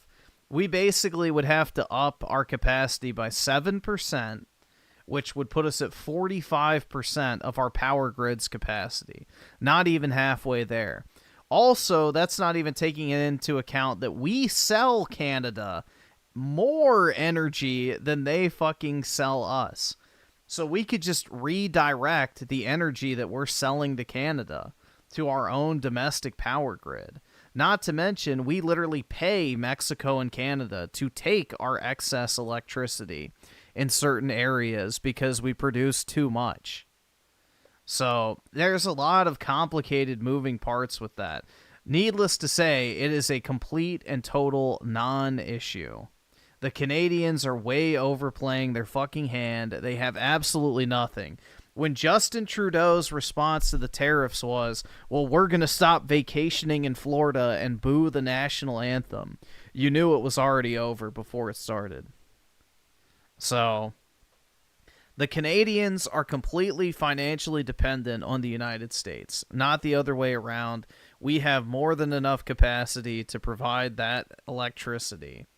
And we, in fact, sell Canada more electricity than they sell us. So, yeah, it would not end well for them at all. Around the number of $700 or $800, that this thing may be very, very, very, very pricey. If it actually has good graphics, it actually has good storage, if it comes with a controller and the typical stuff, if it comes with a mouse and a keyboard, I think this thing is going to be ridiculously, and I'm just going to say it, I think it might be prohibitively expensive. And it's going to be aimed more towards a niche market of, okay, people that want a really high-end PC. How is 800 very, very, very pricey? Well, you got to remember, bro, Dreamcast guy is not exactly rolling in the shekels. So it is for him because he's a full-time content creator. It just lives under their TV. I personally would buy this. As a normal working adult, earning a decent, salary and such. $800 for a console you're going to keep for the better part of 10 years is not that much money. Most working adults would not even scoff at that. They'd be like, well, whatever. People will spend more on 2 concert tickets than the price of a console in that matter. See her with the 10. What do you think Trump's plan is here? I feel Canada's response has been terrible. They are too dependent on the U.S. I feel Australia, similar thing. Maybe not quite as bad, but still there. So Trump's end goal is to create a surplus in the budget. So the idea is that if we're tariffing all these products that are coming in, he's going to have like this big pool All right, of awesome. money Thanks, nigga. All right. that he can use to either subsidize or grow key industries in the United States, use it for tax refunds, whatever he feels like.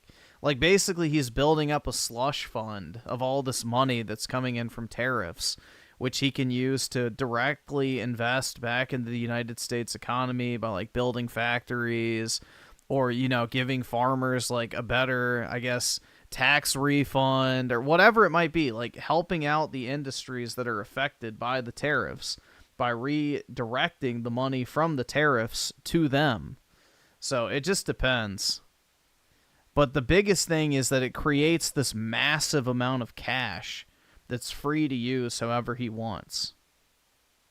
But the idea is that long term, it will encourage people to build and produce their stuff in the United States. It'll bolster key industries here because people will want to avoid the tariffs. And on top of that, we'll collect a shit ton of money in the meantime.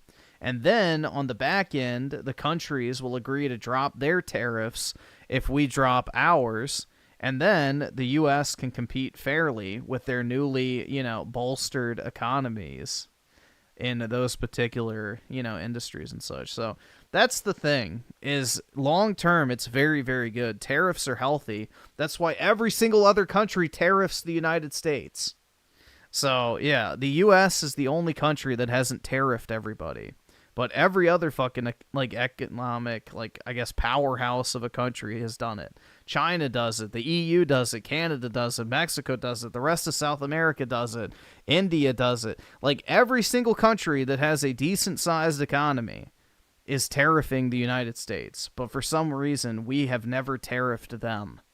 So, yeah, that needs to end. So long term, it will benefit the U.S. if implemented right, which it seems like Trump knows what he's doing. So keep it up. I'm excited about this because I like the potential. I like the idea of putting all my emulators, all my games, all my Steam stuff. I do like the idea of having my Steam Deck pass cloud saves to this, which passes cloud saves to my console, which passes cloud saves to my PC. I like the concept of it, but we'll see how it actually plays in practice. Now, the other leak that just came out right as I started filming this is that apparently this next thing, the Xbox gaming handheld, is planned for this year. This is called Project Keenan and will look unmistakably Xbox. And this is pretty interesting. So if this is true, I think... Wait, what does unmistakably Xbox look like, considering that, you know, everything is an Xbox now, right? The idea of an Xbox handheld, if it actually installs games, if it's not just a cloud device, I think this could be a massive success. A massive, massive success. Massive. I know a lot of people don't like Xbox games. A lot of people are not a fan of what Xbox has been doing. I mean, look at the sales numbers. A lot of stuff like Avowed and stuff doesn't seem like they're really burning up the charts, even if I do personally enjoy Avowed. I think the idea of taking games and making them on a handheld... Car brands are saying cars are going to be 25% more expensive. Yeah, they won't sell any, and then the price will come down. So, yeah. Cheap threat. In the style of the Asus, the Lenovo... I think that this may actually lead to a lot more attention, a lot more love, a lot more sales. Oh my God, you put this disgusting creature. All right, awesome. Thanks, nigga. All right. You know, get out of my sight. But yeah, this fucking creature, dude. Numbers. I think more people would actually be willing to play these games on a handheld just to have the option of it. Maybe I'm crazy. Maybe I'm just too in love with my Steam Deck, but I do love the idea of being able to play big AAA Insano stuff on a dedicated handheld. I like that. Not just streaming. I think it's cool that you can stream stuff like a PlayStation Portal and play your PlayStation 5, but I want to be able to play Xbox games without an internet connection. I would love to. You can do that on a ROG Ally right now. Be able to take my device to the gym. I play all the time. I play stuff on my phone while I'm on the exercise bike, and I'll sometimes bring my Steam Deck to play my stuff with a Steam Cloud Save.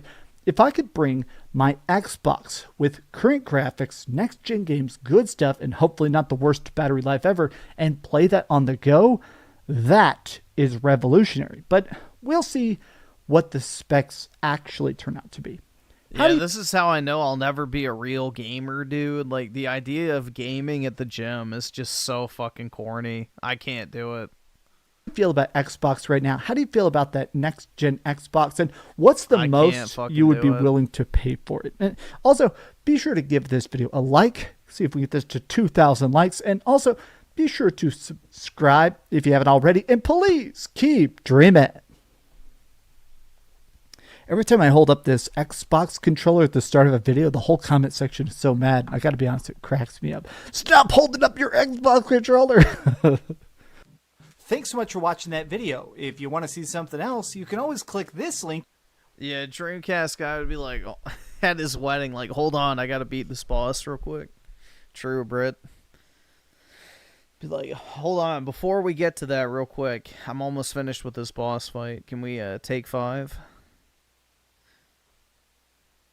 I mean, he's even got a game while he's caramelizing onions, so. Raging Board the 5 Jew has the link. Video has Raymond YouTube 1 pulling a retard move. Hello everybody, this is Raymond here, back again with another video. Now, yes, I know, I have a lot of stuff back there. And yes, my cable... Is he in his garage?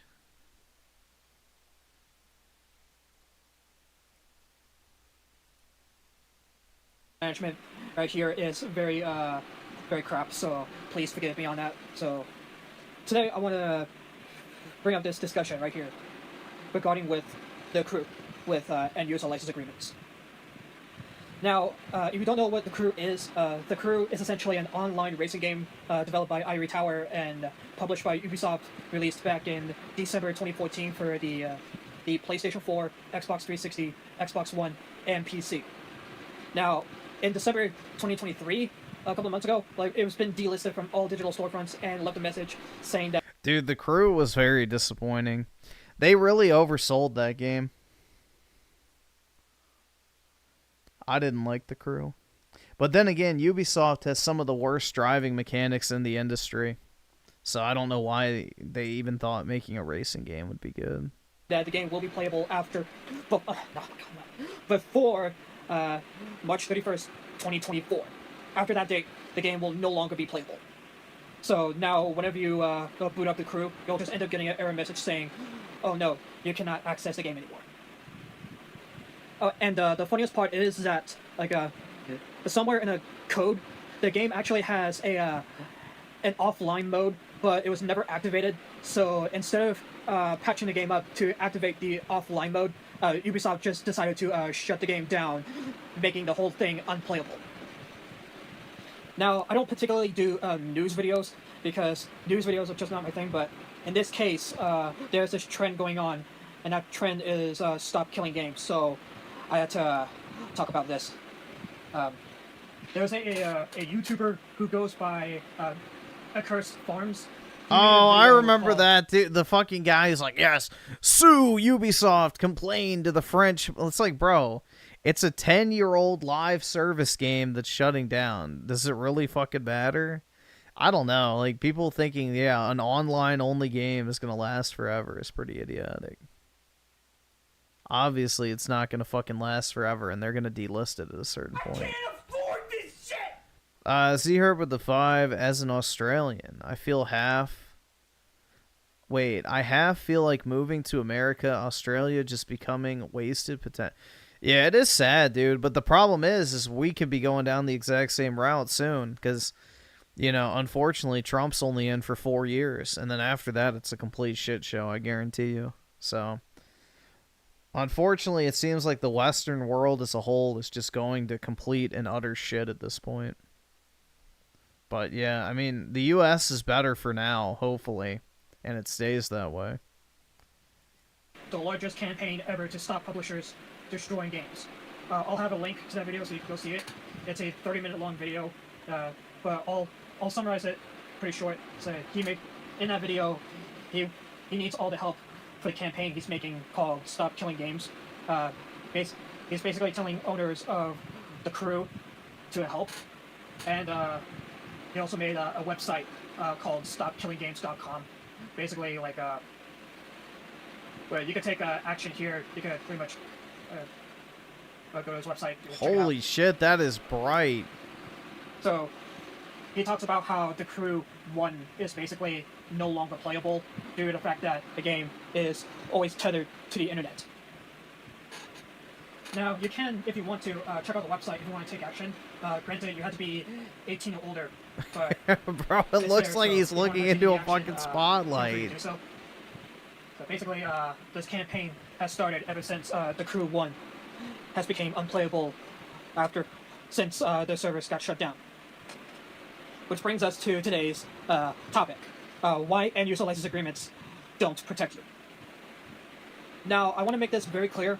I am no way defending this business practice. I think Ubisoft is pretty much a shit company for doing this. However, I do want to address the elephant in the room. Now, obviously, I am not a lawyer by any means, so please forgive me if I get some information wrong. So, yeah, please bear with me on that. Now, the end-user license agreement is essentially a thing where if you sign it, you agree to these terms and conditions where you don't actually read. So I decided that, okay, let's go ahead and talk about it. Now, again, I am not a lawyer, but here's the basic rundown. Now, you have to understand that a lot of people interpret end-user license agreements as legal protections for the customer, thinking that, oh, I have this deal with, Apple or Activision or Ubisoft or Sony or whatever the case may be, thinking it's like, oh, this protects me and all that. Now, technically, you can kind of make that case, but not really. You have to understand that the end-user license agreement is a legally binding contract between you and the content distributor that effectively says in it, you don't actually own any of this. And we have the right to change the terms in this contract. Yeah, well, the thing is, bro, in his defense, the first time you talk for an extended period of time, you're going to be winded. Like, a lot of people underestimate how much, effort it actually takes to talk for, multiple minutes at a time, because most people just talk conversationally. They don't talk for, 10 minutes straight or whatever, so you actually do kind of get winded after a while if you've been talking for a very, very, very long time and you're not used to it. So at any time of our choosing. You want to know why you always get emails that tells you that they're changing their terms of service? Whatever the company it is, I don't care if it's PayPal or Amazon or Apple or Google, anything at all.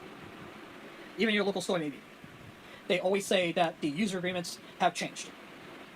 Now, I live in the United States, so the end-user license agreement may vary if you live in different regions, such as the European Union.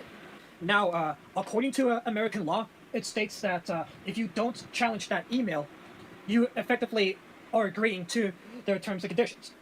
And challenging that email will require lawyers, funding, and all usually in service of things that are not really worth pursuing because it's not an individual. Yeah, all I could say is if half of these people who were this upset over the fucking Crew, a game they obviously don't care about still, if they took that energy and actually directed it towards something meaningful and productive in their life, they'd probably be a lot better off. They'd be a lot better fucking off, man. The amount of time, energy, and resources that was wasted over the fucking Crew is pretty sad. Literally do anything else with your life. Injustice that has been brought about to you as the end user. It is usually something that says, we're okay with changing things at random. So, in simpler words, these end-user license agreement contracts only exist to protect the corporation, not you. Now again, this may vary in other regions, but think about it. You did not write a contract and have them sign it. They wrote something to give you to effectively sign by just clicking a box. So with that understanding, that end-user license agreement does not actually protect you from anything. because somewhere in that end user license agreement, it may say something like, according to American law, you're protected under this caveat, to that being that we can change anything in here at any time of our choosing. Therefore, we are not ever violating our own rules. That's just how it works. Just understand that when you go into these EULA contracts, it's just for their benefit. It's not for yours. They don't protect you from anything. And they have the right to change it at any time. And to show some proof, here is the EULA for the Crew 2 that was posted by somebody on Reset Era forums. This guy right here was not able to find the EULA for the Crew 1, but he did find it for the Crew 2. And the kudos to this user named Alivard Fallen. You should go ahead and thank that guy for taking the time to write this down. So this is what it says for the EULA for the Crew 2. Now, before I read both sections, the argument that Accursed Farms has made is that the Crew was sold under a perpetual license, not a subscription. So we were being sold as a good, not a service. And then, of course, the seller rendered the game unusable. Yeah, I mean, at this point, I don't really know if we need to rehash the rest of this. Because we already watched that one video.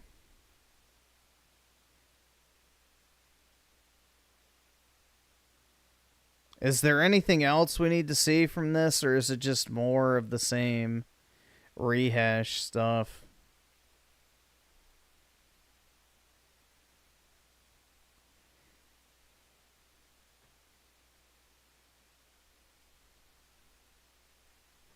And this is kind of old news at this point. Let's see. Z-Herb with the 5. The World Economic Forum needs to be dismantled. Endless wars need to stop. And the fall of the West has started because of the New World Order started after World War II. Yep, and then mass migration. Turning, first world countries into basically third world hellholes. So, I can't afford this shit!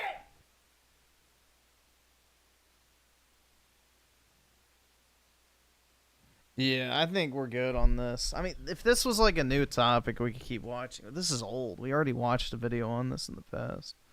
I don't think anything came of it, right?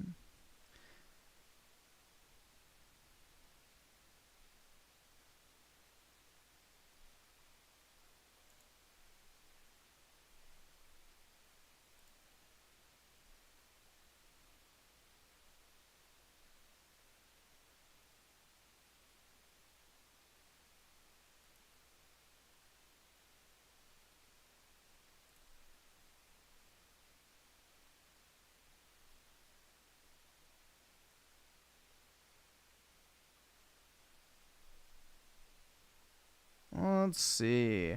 Did you see Yong? Yeah, started putting his face in the. Oh, did he actually? Here, let's check.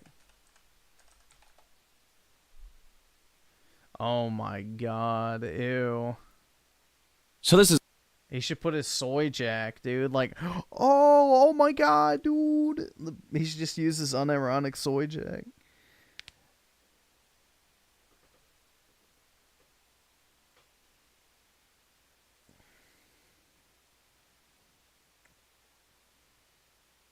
Yeah, guys, he's a celebrity now. He needs to put his face in all the thumbnails.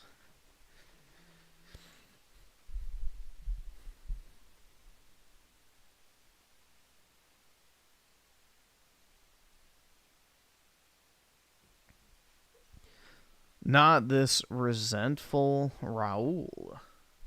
We're not watching him. I don't fucking care about Yong. Yong is boring as fuck.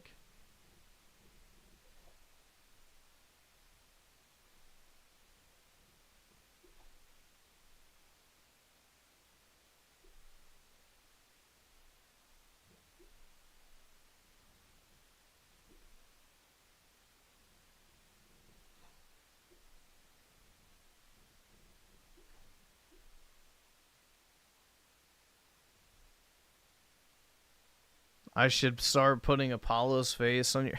Maybe. Maybe. We gotta go get him a fresh cut then, if that's the case. He looks like a bum right now.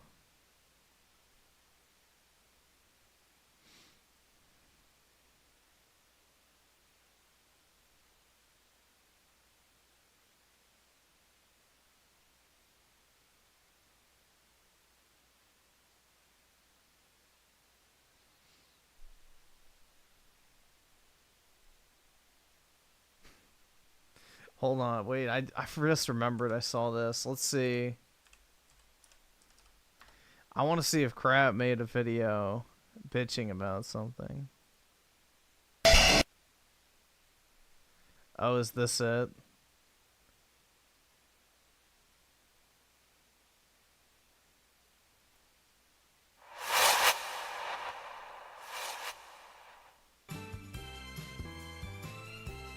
So I wanted to talk a little bit about some of the bad news that came out. And, you know, again, this is just bad news from my particular situation. Yeah, apparently he was having a breakdown on Twitter about the Forza shit today. Griffin and having the absolute best thumbnails is all. Yeah, I like this thumbnail.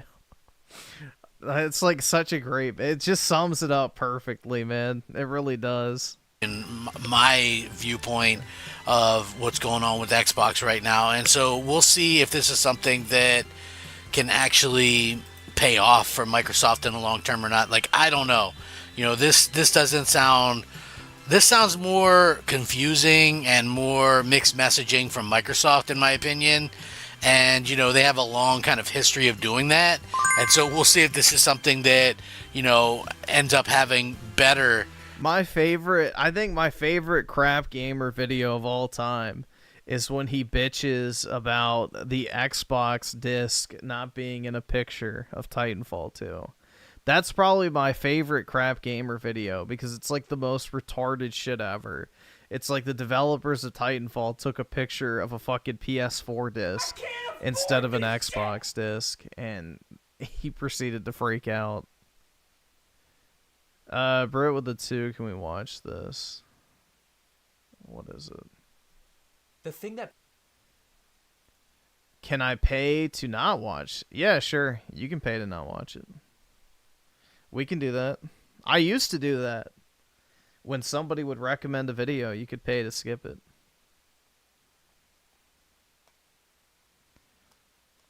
Yeah, here's Brit once again sending 7-year-old videos.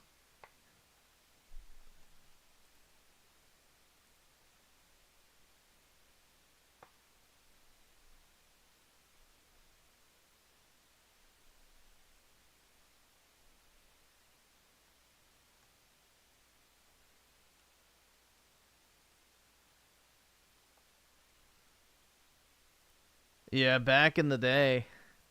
Yeah, back in my day. You know, when my bones didn't ache and I still had a fire in my soul. You know, a better payoff than some of these other things that they've done that they've really kind of struggled with, in my humble opinion, you know, but we'll see. What's up, everybody? I'm CrapGaymer. This is, of course, CrapGaymer Reviews, back with another video. Thank you so much for checking it out. Please like, share, subscribe. I would appreciate that. I do daily gaming content, so if you're looking for something on the daily, you found it. And, you know, I like to have fun. I like to be informative. I like to give the story and then give my opinion on the story, you know, so that's something that I feel like not enough people do. You know, you might agree with me, you might not. You know, it's all good, and I can appreciate a little bit of back and forth when it comes to like this banter and stuff like that.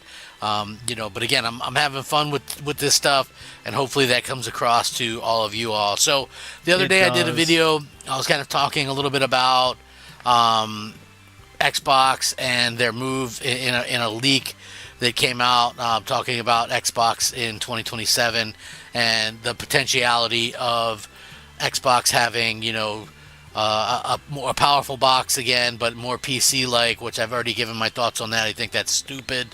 And, you know, a handheld. Now, this is what I like. Like, here's the thing. I wouldn't mind an Xbox handheld if it's an Xbox handheld. And what I mean by that is plays my library of Xbox games. It's not going to be, though. It's just going to be another PC. Neon versus the 2. Big Eagle. How did you get good? English, and maths. I done paid attention in school like a good boy. But yeah, I don't know. I guess I just finished 4th grade. It's usually when most people are fully equipped with their reading and basic math skills. And Britt with the 2. What about this one? All right, look, people are allowed to have their own opinion. Oh my god. I guess we can watch that. That's fine. Yeah, that is probably his most retarded video. That is probably his most retarded video ever. That Pokemon Go is a casino.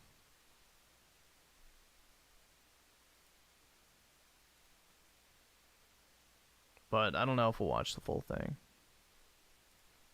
Games installed on my Xbox right now.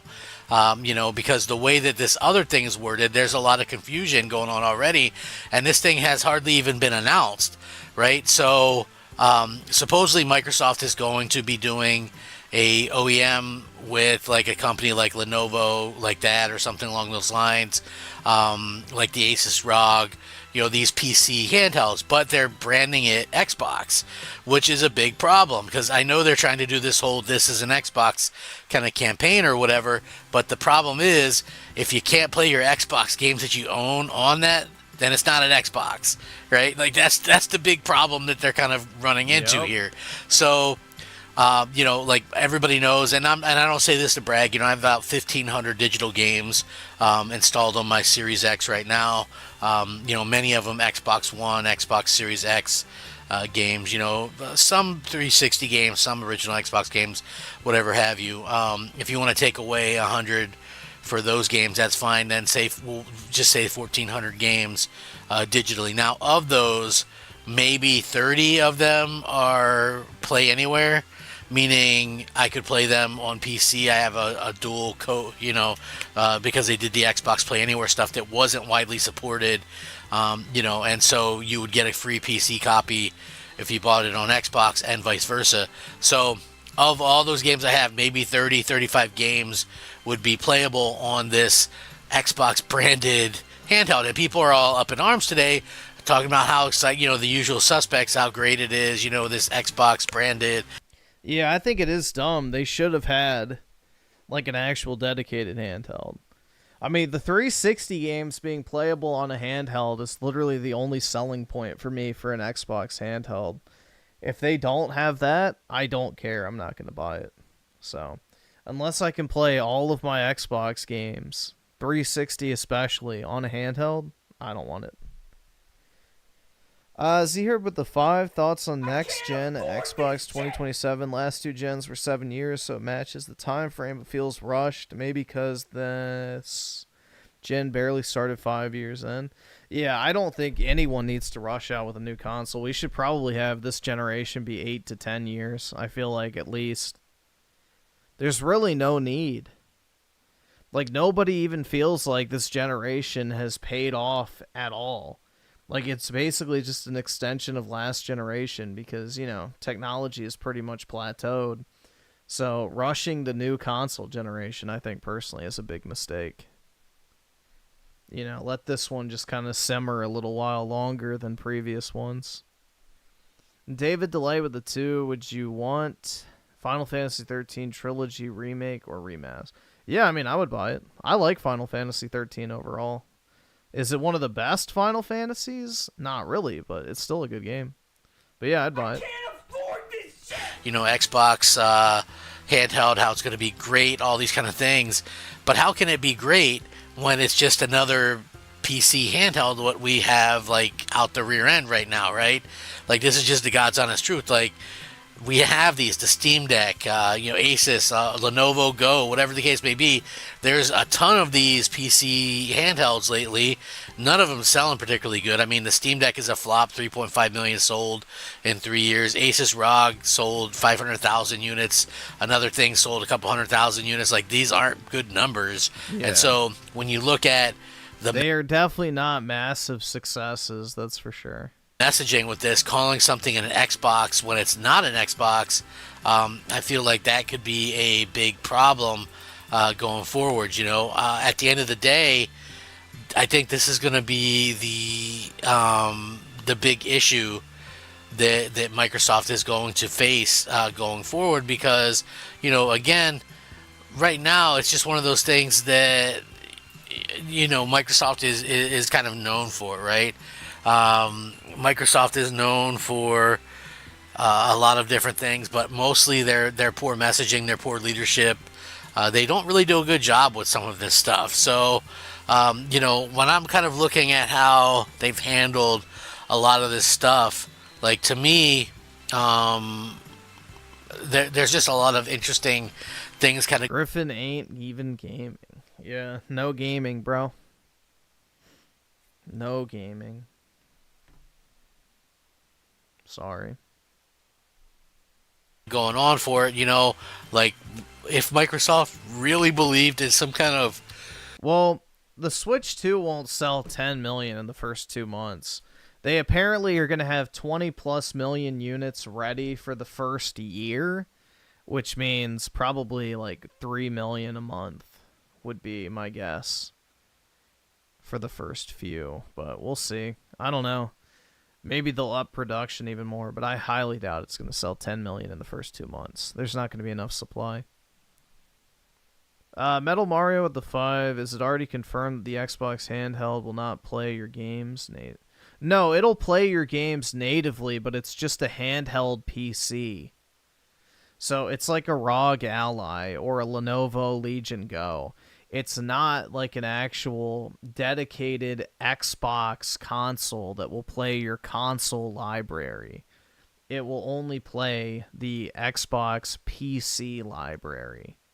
And then you'll have, like, obviously access to, like, Steam and all the other shit, but it's not like an actual Xbox. It's a handheld PC, like the ROG. All right, awesome. Thanks, nigga. Just All with right. Xbox buttons and branding, essentially. So, pretty much exactly what's already on the market. Windows or Xbox branded PC handheld this year. I mean, and if it was really on track to come out this year, are they not going to advertise it? I mean, are they not going to talk about it? Like, again, we're already in 2025 and it's supposedly coming out this year. So wouldn't that mean that they would be hyping this thing? I don't know. It's like going back, even if you look at the Xbox One X, we knew about that in 2015, right? The whole Scorpio movement. We knew about that. They were hyping that thing up well in advance. And I get that this is an OEM or whatever, but still, you're putting your name on it, right? And if you're putting your name on it, it's just one of those things where you kind of have to look at these things and you go, what in the world is Microsoft thinking? I really question some of this stuff, like, bro, he yawned during his own video. Oh my god. Microsoft thinking.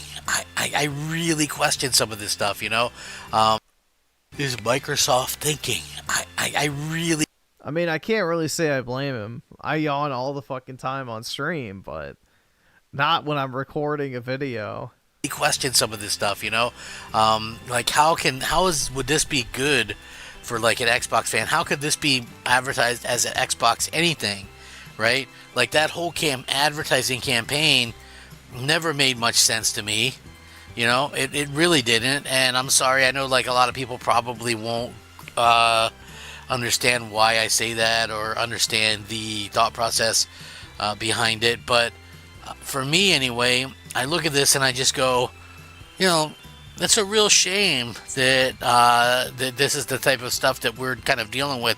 Like originally Microsoft did the really bad reveal of the Xbox One, if you guys remember back in the day, and it did such a bad kind of showing that it really helped kill the brand. Microsoft finally were able to kind of dig themselves out of it. And listen, selling 60 million Xbox Ones, that's not something to laugh at. I mean, when you look at some of the consoles that's beaten, the GameCube, the Nintendo 64, the original Xbox, the Super Nintendo, the Sega Genesis. You know, it's beaten some stiff competition, you know, and respectable. I mean, look, it might not be as respectable as the 360 did, but the 360 really had a much better plan. Didn't have to deal with as much. Well, the 360 had games. That was the biggest thing with the 360, is it had, you know, just probably one of the best exclusive lineup of games ever. I mean, you had 4 Halo games, you had 3 Gears of War games, 2 Fable games, you had a ton of, you know, third-party deals, whether it be, you know, games like BioShock, Mass Effect, like all sorts of shit, dude. There was so many great fucking exclusive games on 360.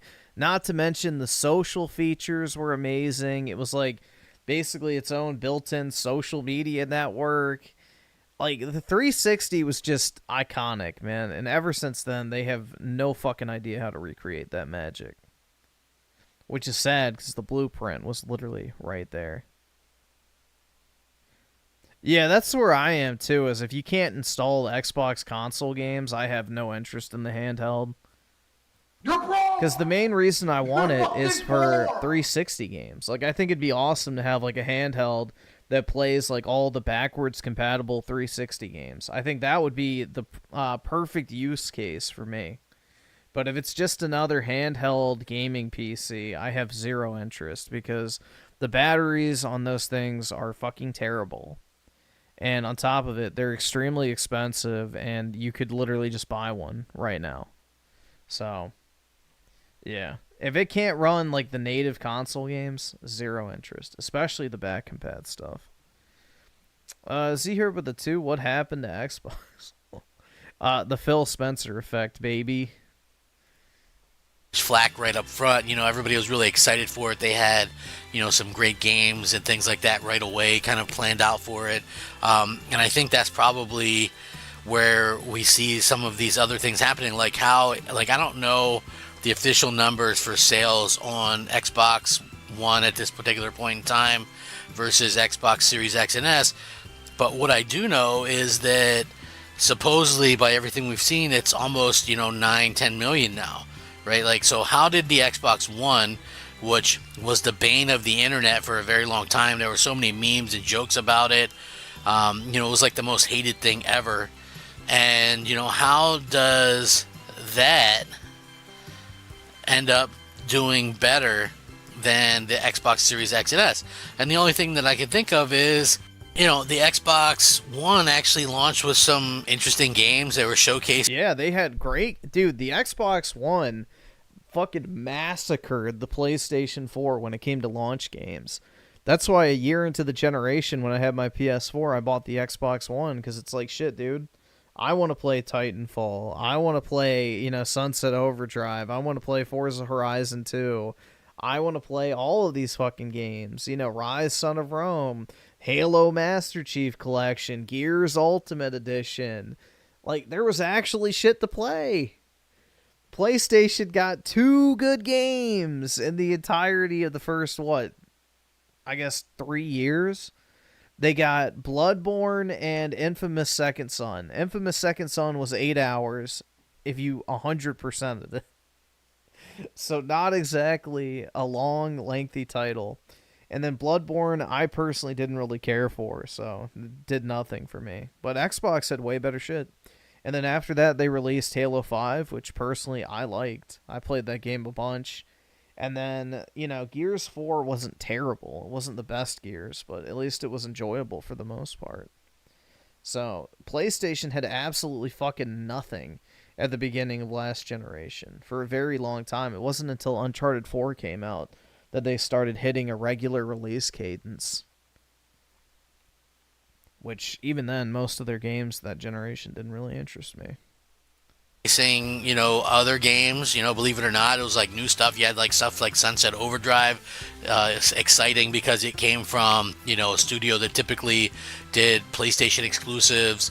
You know, you had Forza Horizon coming, you had the Master Chief coming, collection coming. You had, you know, Titanfall looked like the next big thing in shooters, you know, and to be fair, you know, that was very exciting. Dead Rising 3 was a blast. Rise Son of Rome really captured some fantastic graphics and things. So yeah, we had some very interesting things that kind of pushed it. I mean, even in those first few years, they really tried hard because Rise of the Tomb Raider was exclusive for a year. They really went out and tried to get people into the Xbox, which is something clearly they're not doing anymore. I mean, since they're trying to push this whole everything's an Xbox, which everything isn't, you know. Again, until you can play everything natively on it that you have on your Xbox now, that's not an Xbox, right? So no matter what they try to do, what they try to push, whether they try to push a PC or streaming solution or whatever, those things aren't Xboxes. They're not, you know. Quit messing with people. Just damn. You know, Microsoft just seems like they don't care, you know, and I miss when it seemed like gamers were kind of interested in Xbox, running Xbox instead of people in suits. Anyway, let me know what you guys think. Rack 'em up. CrapGaymer out. Yo, am I crazy? Hold on. Am I crazy, or for whatever reason, whenever the steam came off that pizza, All right, it looked awesome. very Thanks, nigga. All right. appetizing. It could just be because I'm hungry, but bro, whenever the steam was coming off that in-game pizza, it kind of made me hungry for it. I don't know. It looked pretty good.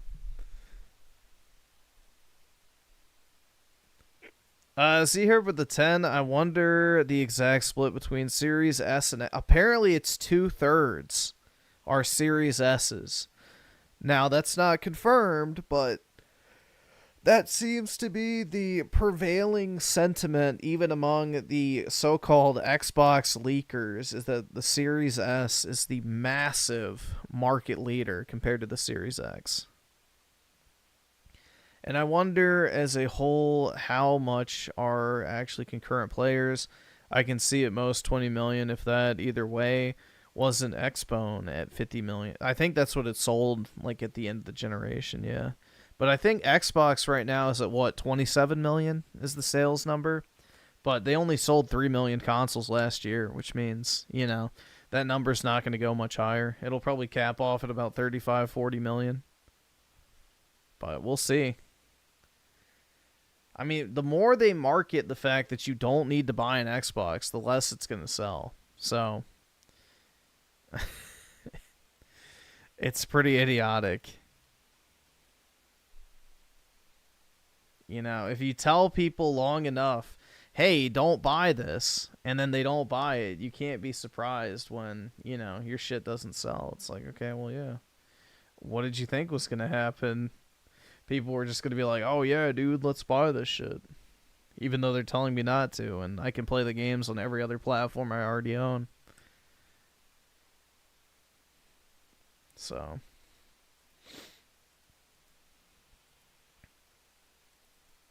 Alright, we'll watch some of this. I'm not watching. Alright, look, people are... I'm not watching this full thing. We've already done this before. allowed to have their own opinions, but if you're going to talk about loot boxes, defend them. And if you're a major media outlet like Kotaku, and you're not going to back that argument up with sound logic, I just have to talk about why I vehemently disagree with the position presented. Many of you might have seen this article. It's about Pokemon Go. Basically, recently, the free-to-play game implemented an update that will allow people to supposedly see more information about the loot boxes for more transparency. But when you look at how that works here, you can see that it shows you the possible Pokemon. You are watching all of this? Nope, I'm not. Pokemons that can hatch from an egg, and it kind of separates them by rarity 1 through 5, but no probabilities are shown. You don't actually get to see how much more likely it is to get, level 2 Pokemon versus level 5 rarity Pokemon. This is actually not particularly informative, but this is the update that was implemented. Yeah, he has like that massive fucking wall of slop behind him and has the audacity to complain about people charging money for in-game shit. It's like, bro, you literally are buying microtransactions in real life. Implemented because of mounting criticism that there was just a lack of transparency and people are trying to hatch eggs to earn their rarest Pokemon, but obviously because the odds are purposely intended to be low so that people spend more money, people who are just playing straight are just struggling to actually earn some of these rarer in-game items, in-game Pokemons. And for those who don't know how Pokemon Go's loot boxes or eggs work, it goes something like this. It is a little different from other more traditional loot box systems. Pokemon Go's egg and incubator system involves you acquiring Pokemon eggs for free through gameplay, then you must walk to hatch them. You can hatch one egg at a time for free. That's the free spin of a slot machine. Or Yeah, the free spin of a slot machine. I still think it's ironic that Redditors consider exercise as gambling, But I guess it's because, you know, they're so fucking obese that anytime they do anything that's slightly physically intensive, you know, they're gambling with their lives if their heart's going to give out or not. Or purchase additional incubators, which hatch up to 9 at once, or which also slightly cut the walking distance required. The difference between this and a typical loot box is that you can only shortcut this system up to a point. So you cannot just purchase eggs en masse. You do have to get those by playing, but the speed at which you can open those up can be significantly enhanced if you pay up. So if this is a casino, imagine as if the slot machines have sort of a timer on them for each player, and you can pay the casino to essentially speed up that timer so you can do more spins per day, or so that you can just do more spins in general. While there is one degree of separation... Wait, so you can pay the casino to spend more money?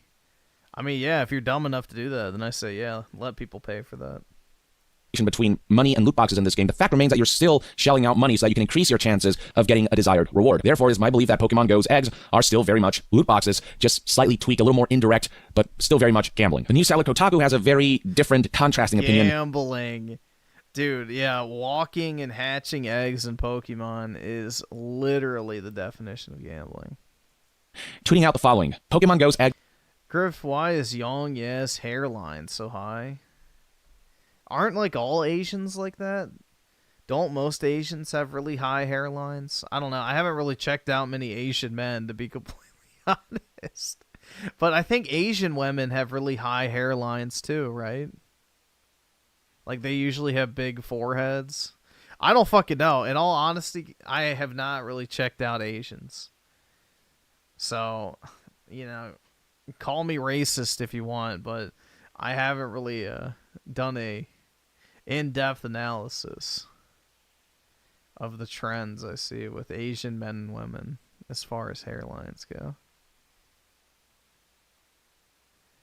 5-finger ass forehead. I'm checking mine right now. I have 3 fingers on my hairline, so I guess that's fine. I have a 3-finger forehead, for what it's worth.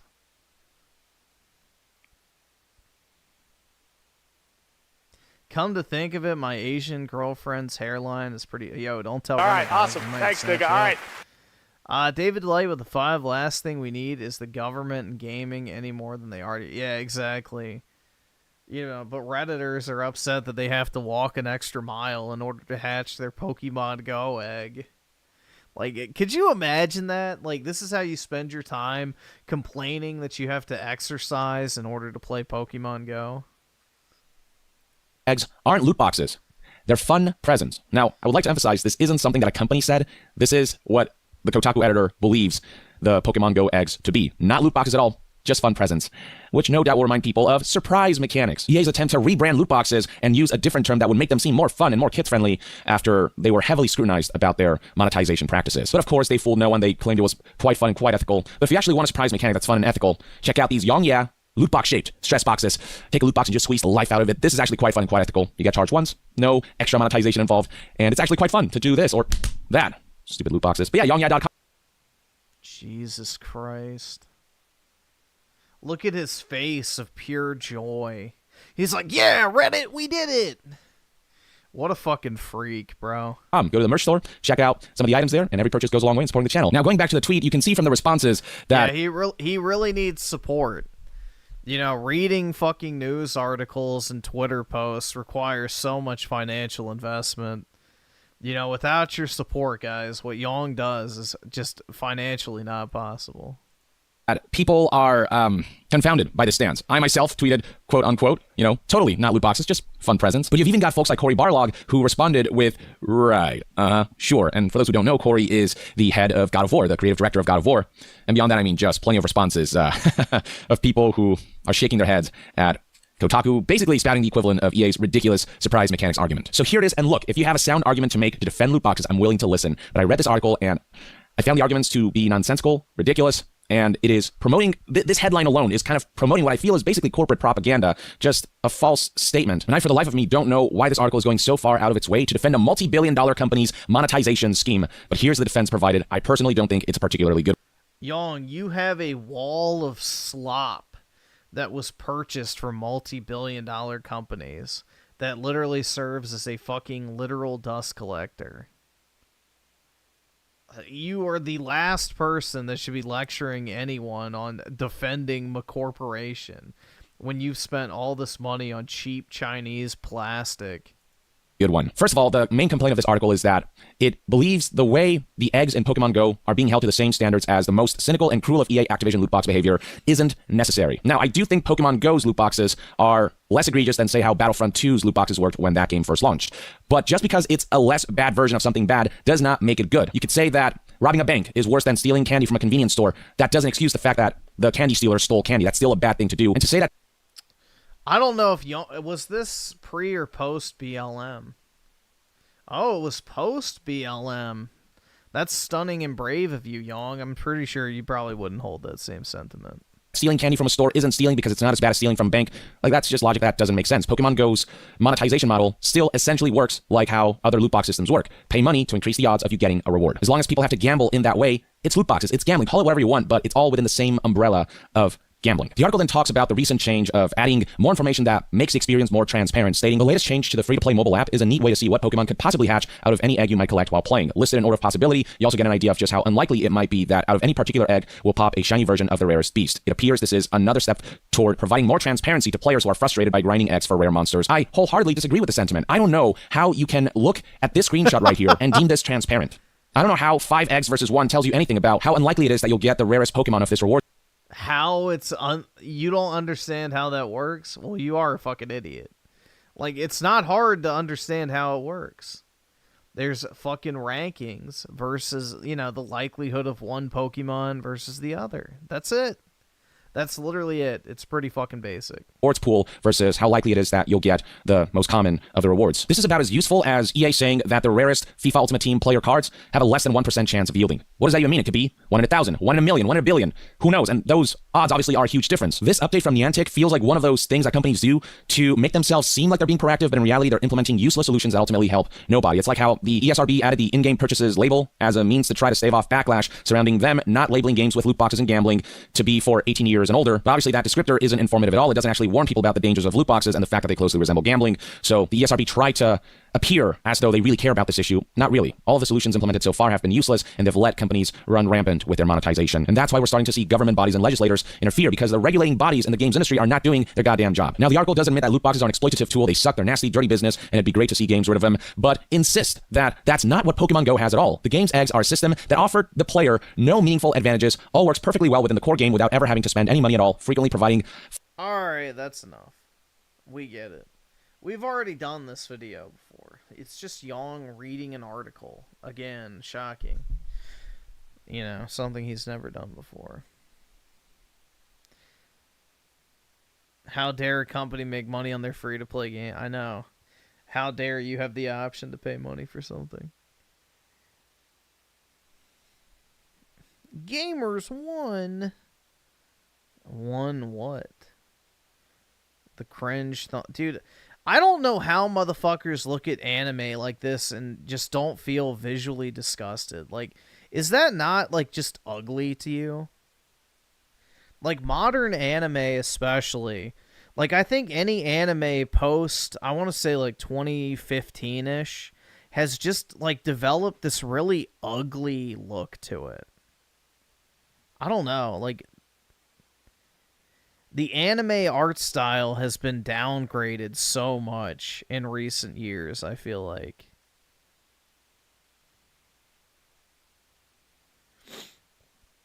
But yeah, I'm like almost repulsed by like the anime, you know, fucking chibi, whatever, kawaii, fucking Japanese art style nowadays.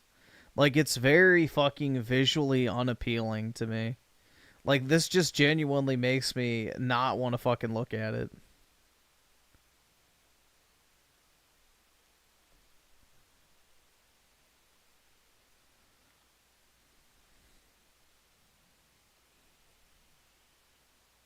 Modern anime all looks... Yeah, I mean, it's, like, lost its soul, kind of. And it's, like, anything post-2015-ish, I feel like, it was the beginning of the end.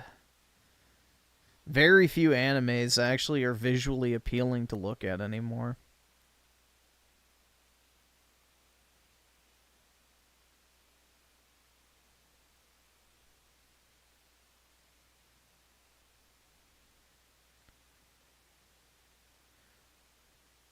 Griffers got rejected by a kawaii Japanese chick. Bold of you to assume that I'd talk to a woman. Haha. Fool. But nah. I genuinely dislike the anime art style. It's really starting to become very grating. Like, certain animes I think look fine, but like most modern anime art style and like the kawaii fucking aesthetic, and it's like so hideous. Like, you see all these fucking women with like these like little cutesy caricatures and stuff, and it's like visually repulsive. Like, it just makes me like physically cringe. I'm like, ew. Like, don't want to fucking look at this. I don't know, bro. Maybe my autism stat's not high enough to appreciate it, but it's like anytime I see like anything with like anime style, like, you know, drawings or what, it's like, ugh, I don't want to fucking look at that. I don't want to fucking look at that shit.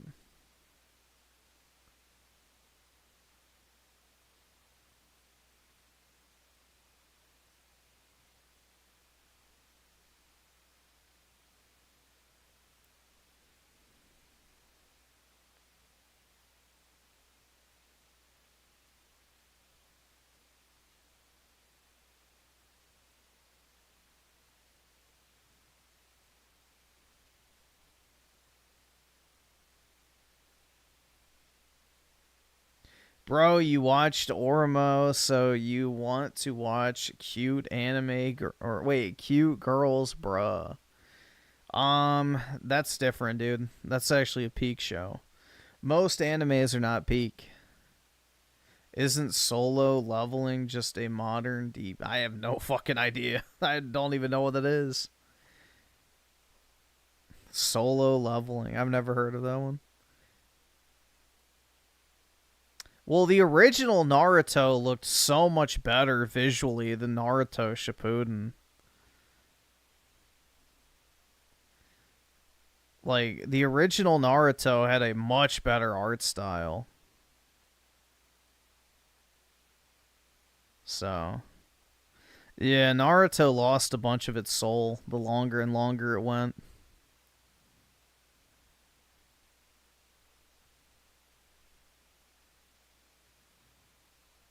Yeah, it did look really it looked really cheap. Like, they just fucking half-assed it. Which is a shame.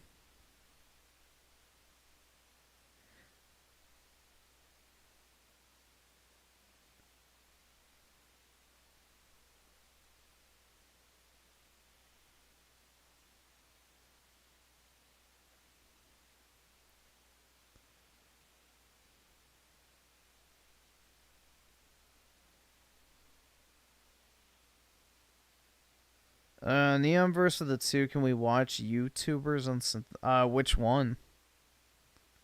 I would need like an actual like video name. Z Herb with the 5, someone at work described Doja Cat as gangster stuff.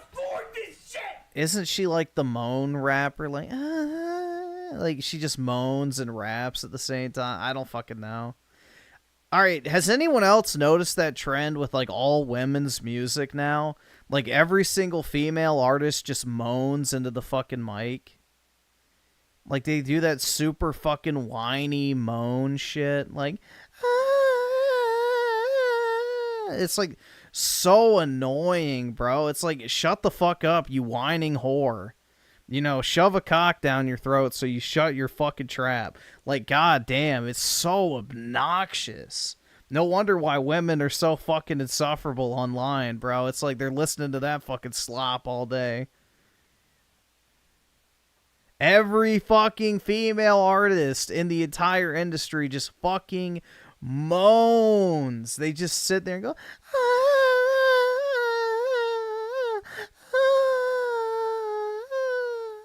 It's like, oh my god.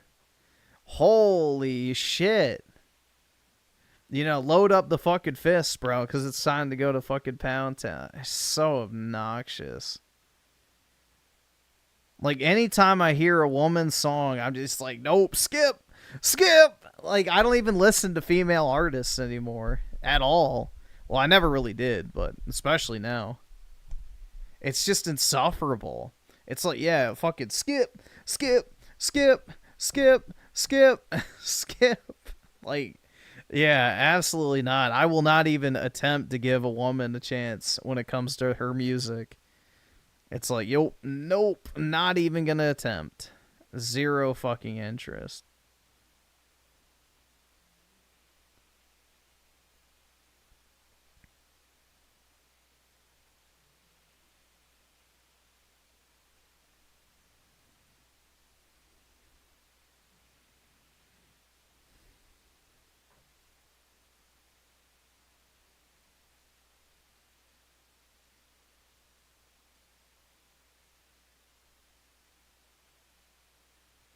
You should do anime girl voice acting. I think you'd be good. I would be good at it, but, you know, my chance has passed.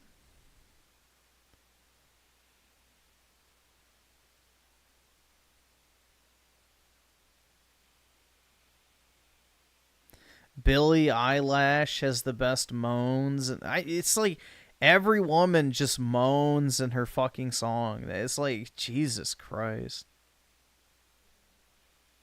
I can't afford this shit!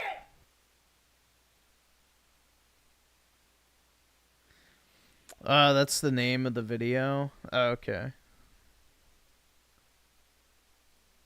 Yeah, I guess we can see what it is. The end didn't copy. Yeah, this is my problem. You guys are getting too fucking autistic for me. Too parasocial. There's a reason why I don't fucking talk to anybody. Like, I don't talk to other YouTubers. I don't really talk to my fans inside these streams. It's like, this shit is just weird to me. I just, you know, I'd rather just keep to myself on my own time. Again, like, especially when you get questions like, oh, if you get unpersoned on YouTube, what are you gonna do? Whatever, who cares? Something. I'm gonna be gone. I'm not gonna exist to you anymore. The fact that that's even a question that you've asked tells me that you care too much. You need to take a step back. You guys, you know, just get a little bit too personal. You know, like I said, I'm not your friend. You're never gonna beat me in real life. You know. No. He needs to be like, no, I am your friend. You know, I'm here for you guys no matter what, and... Open your wallets and give me all of your monies!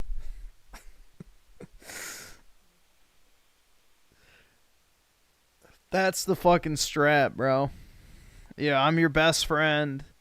I literally care deeply about every single person in the chat, and, you know, I look forward to speaking with everybody every single night, but, you know, if you can... Give me monies!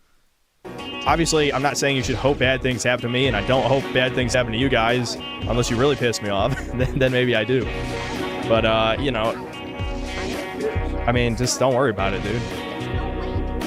I've said this a bunch of times, but I've watched so many YouTubers over the years that are just, they're gone, and I don't even remember anymore, you know? I don't remember most of their names. I've probably forgotten more YouTubers than I remember, and that's probably what's going to happen with me, so just don't be too concerned about it.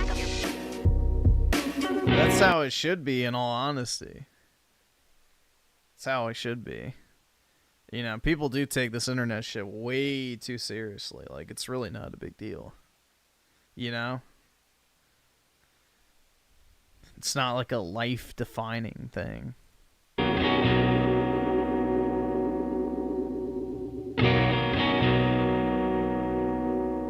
Oh, God. The furry. How do you recommend Synthetic Man as a channel people should watch? And then you're upset that people are racist. Like, hey, what do you want? What's really weird is that he recommended a bunch of channels. Andy Pants recommended a bunch of channels. Synthetic Man was one of them. And Short Fat Otaku was in there as well. How do you recommend Synthetic Man and Short Fat Otaku? Dev would hate Synthetic Man. Synthetic Man's like a psycho guy. Wait, how do you watch two channels that may... That's like the most... Yeah, he is a fucking furry, so he's retarded, but you can't watch two YouTubers because they might disagree on something? Like, that's the most retarded shit ever. It's like, oh yeah, don't watch somebody because they don't 100% agree on every single fucking issue. Like, that's fucking dumb. That's actually fucking dumb. Like, yeah, don't watch someone unless they 100% agree with you. Fat Otaku. Dev would hate Synthetic Man. Synthetic Man's like a psycho. I don't agree with Synthetic Man on everything, but I like his channel. I find his takes entertaining, even if I don't agree. Like, you know, you don't have to agree with every single fucking thing that comes out of somebody's mouth in order to enjoy their content. But, you know, that's the fucking age of the internet we're in, where if you say one thing somebody disagrees with, they fucking spurg out and want to, like, ruin your life. Coke guy. If I knew for sure that someone on my server was trying to diddle kids, then I'd ban them like 100%. Yeah, but like...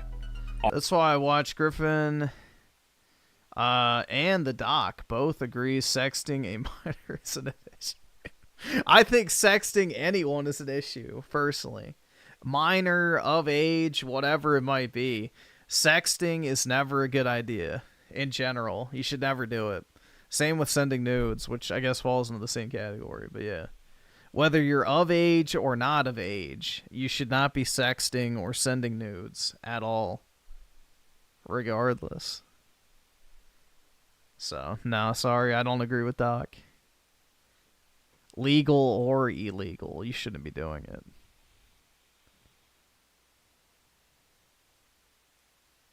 You belong in hell if you refuse 2 chicks IRL. What do you mean?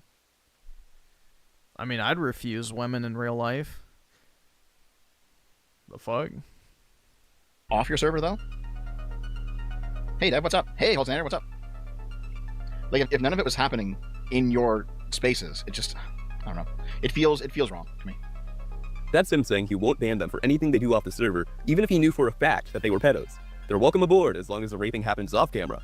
They get banned for saying he's bad faith, though, but the pedophiles are arguing in good faith, so it's alright. And more context really isn't needed here, by the way, because he took to Twitter to just outright confirm this stance. So I do think that there's definitely a hint of everyone's woke sensors are so fine-tuned now that people are kind of going into overdrive and starting to see woke things where there actually isn't them. Like the Indiana... Oh, God. Like what? Jones example is a great one because... Indiana Jones is woke. It's not the most woke game out there, but it definitely has woke writing. You know, it's the only game where Indiana Jones doesn't have a love interest, and the main woman is a fucking lesbian who has to constantly save Indiana Jones. He's a much more effeminate bitch compared to other entries in the fucking franchise. And yeah, it is definitely woke. It's not the most woke video game that's ever existed, or, you know, any degree of, like, severely woke. But it definitely has a lot of woke elements and story, like, beats to it. If people, like, I saw Synthetic Man say that it's one of the reasons it's a woke game is because you punch Nazis, and I'm like, that was the point of the movies, you know? Go back and watch. No, that is not the point of the fucking movies. No. The point of Indiana Jones was not to punch Nazis. It was about treasure hunting. Oh, God. Yeah. But meanwhile, these are the same people that'll tell you, you never watched the movies, dude.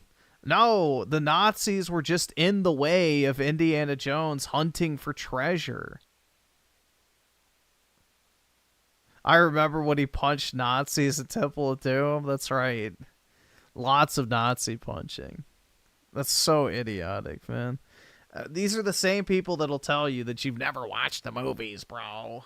It's like, yeah, no, you've never watched the fucking movies.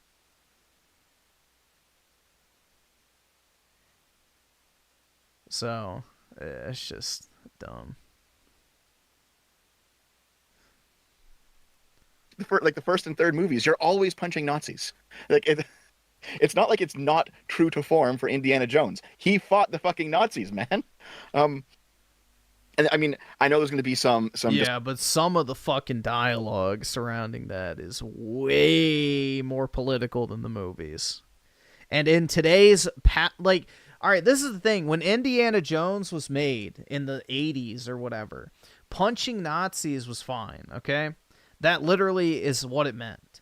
But in today's world, if you're a Trump voter, you are synonymous with a Nazi in the mind of leftists.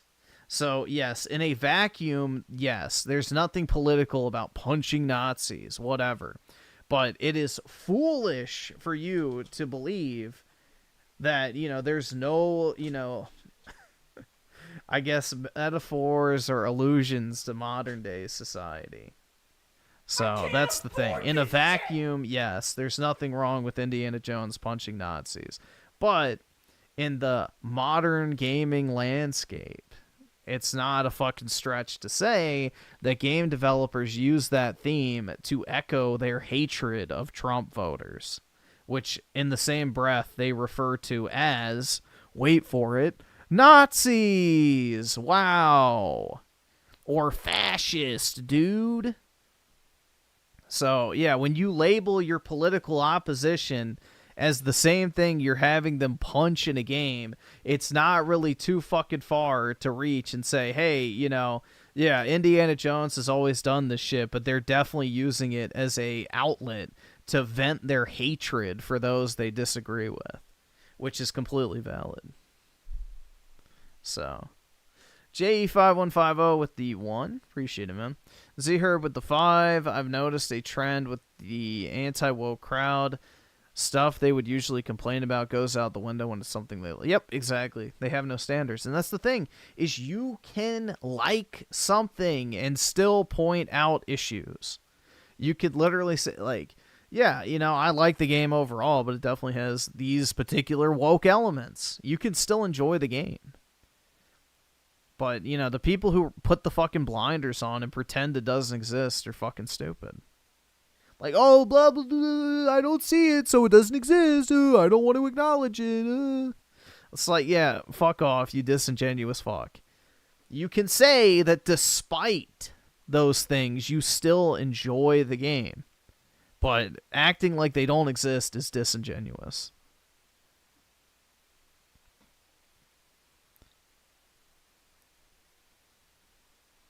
Z-Herb with the 5, it's like that Wolfenstein Trump ad.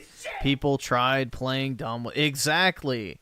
You know, the leftists have been making comparisons of Trump and his voters to Nazis for over a decade at this point, and we're just supposed to pretend that, oh, well, punching a Nazi is not political in today's day and age. It's like, yeah, bullshit. It absolutely fucking is, when every other fucking social media post is literally punch Nazis and it's someone in a MAGA hat getting beat up. Like, yeah, fuck off. In a vacuum, sure. But under today's current political landscape, it's not that simple. Like, if you want to play dumb, that's fine, but you look like a fucking fool. You look like a fucking fool. Disagreement in the chat, some serious, maybe even disagreement from you, Arch. But everyone right now is calling Witcher 4 woke because of how Ciri looks, and I just don't think that's true. I think now, yeah, like, that was dumb. I agree. Witcher 4 is not woke yet. We don't know yet, but the whole Ciri thing did not make it woke. They definitely made her ugly, but apparently they fixed it. Apparently they updated her character model because people complained, which is pretty funny. Like, the woke censors have been so overtuned. People are seeing woke stuff everywhere, even where it doesn't exist. Like, even if you think Ciri is less attractive in Witcher 4, fair enough. I think she is too. Wow. But to somehow compare Witcher 4 to fucking Concord is ridiculous. These are clearly not the same type of things. Like, there's something different happening in these two Fire games. is the answer. And just be like, oh, well, it's all woke. Like, it's stupid.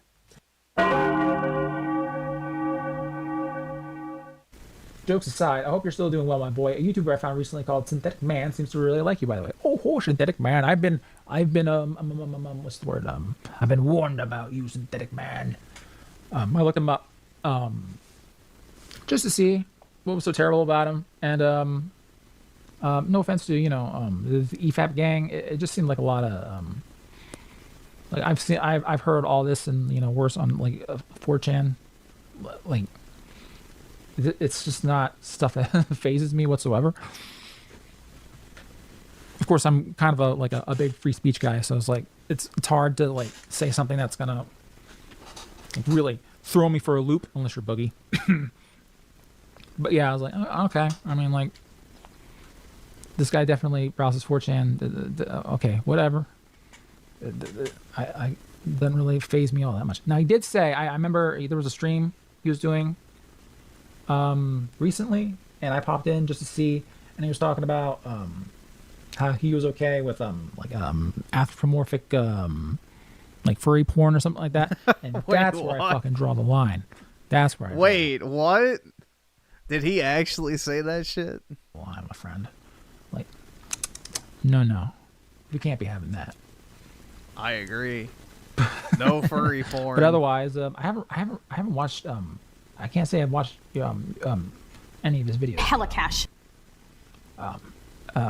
Yeah, difficult for me to be like, oh, what a horrible evil monster when I've seen all this stuff on 4chan a bajillion times. It's like, okay,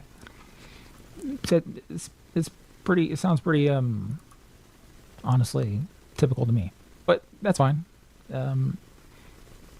Yeah, I don't really know. I don't really know a ton about the dude, but yeah. So far, I'm not really getting exactly the EFAP gang's huge distaste for him. Everyone looks at furries. Stop playing. Yo, is this motherfucker in the chat right now? He's in here sometimes. Bro, what the fuck? Yeah, if Dragzilla ever appears in the chat, everybody needs to shame him for his enjoyment of furry porn, which he is defending right here. Yeah, everybody looks at furry porn. No. Nope. Absolutely fucking not. Absolutely fucking not. Play on stream with Synthetic Man. You know what? I want to be opposed to it if he hasn't played it. I could get in trouble, I think, with some other people, right? But I don't dislike the guy. Did you watch Synthetic Man's Let's Plays? No. Dog, what the fuck is wrong with that guy's voice? He sounds like a caricature of the fucking Keebler elf. Did you watch Synthetic Man's Let's Plays? Do you watch Synthetic Man's? Bro, what the fuck is that voice? That is... the fuck? Did you watch Synthetic Man's Let's Plays? Oh, yeah. Like, dude, what the fuck is that? Oh, I don't even know who that is. Ouch. Do you know who Synthetic Man is? I do not know. He's a extremely controversial figure. I posted a picture of him, like not saying anything. Bro, is that not how you picture the fucking Keebler elf sounding? Like where he's like, yeah, don't steal me cookies or what? I don't actually know what the fuck the Keebler elf sounds like or says, but yeah, just like looking at the picture of him, that's exactly how you'd imagine he'd sound. Like,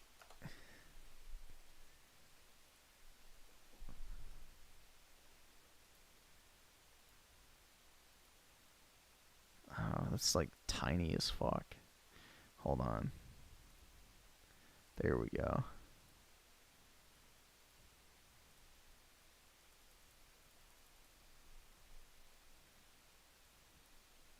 Twitter? Who Synthetic Man is, please? No, I don't even know who that is. Ouch. Do you know who Synthetic Man is? I do not know. He's a extremely controversial figure. I posted a picture of him, like not saying anything on Twitter. 50% of the people wanted to kill me, while 50% of the people thought that I was based. And it got, I think, like 600 likes and upvotes. I will describe Synthetic Man to you. He plays Kingdom Come Deliverance. He arrives in the Jewish quarter. He acknowledges he is there. He then saves the game and proceeds in attacking random NPCs. During a quest at the Jewish quarter, there is a tavern where you have to apparently go down into some tunnels. And Synthetic Man points out that... Is that not, like, accurate? I mean, bro, it literally looks exactly how the voice sounds. Like, I just picture the fucking Keebler elf. I don't know.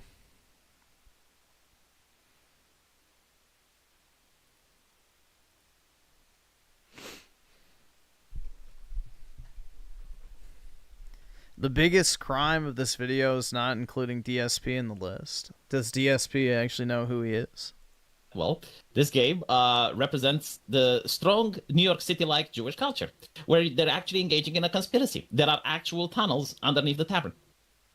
There's G tunnels. Yes. So, yeah. God, it's like I just got to Gutenberg in my playthrough because I'm doing like every side quest that I can find. So it's like I've been, since it's, thank goodness, all out of context, I've been trying to avoid most spoilers so that I can get context for everything. So I'm not like preemptively angry. Do you like the game? I fucking love the game so far. It's like, from what I've seen, it's like, yes, there's some instances of, that's kind of weird, but it's outshined by some of the funniest hell side quests that you can do. You know what Synthetic Man said about the assassin lady? He wondered how the game is not woke given the fact that she's a single mom. Which brings the question, how do you get a single mom in a medieval society? The husband was killed in war. So That's how you get a single mom. so that's how you get a... Widows usually weren't worth much. They could potentially still remarry, but it would be fairly rare. And difficult, yeah. To be fair, if the husband is killed in war, that would mean that a lot of other Dude, who the fuck listens to this? Holy fuck. Dude, I just want to, like, literally off myself. Like, imagine listening to this for hours. Like, hours, and I'm assuming this is a podcast, dude. Like, who the fuck wants to listen to this shit? It's so boring. And died. So, like, for her to remarry, the chances would even be lower. Yes. Because a lot of men wouldn't want women that already have children. That is correct. Oh my god. For like a decade now, people have been trying to hammer it in, like, we just don't want, like, forced bullshit. That's all. That's all. Yeah. You know, like the Fallout show is a great example. Everyone clowned on that dude. Synthetic Man retard. Because he was just being, like, racist and transphobic for no reason. And it's like... Dude, what the fuck is this guy's voice? Holy shit. The show has no fucking, like, pandery diversity shit. It's just got actors playing fucking roles. It's fine. Shut the fuck up. And that's what everybody's been asking for like, a decade. And, you know, yeah, you're gonna get the occasional stupid retard, but it's like... Yeah, bro, he's literally calling people retards with an aspy voice? Come on, bruh. Unanimously clowned upon by everyone.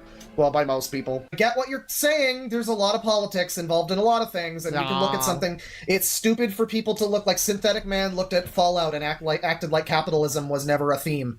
Like the evils of capitalism leading to war was never a theme of Fallout. I've always written that guy off as like a troll.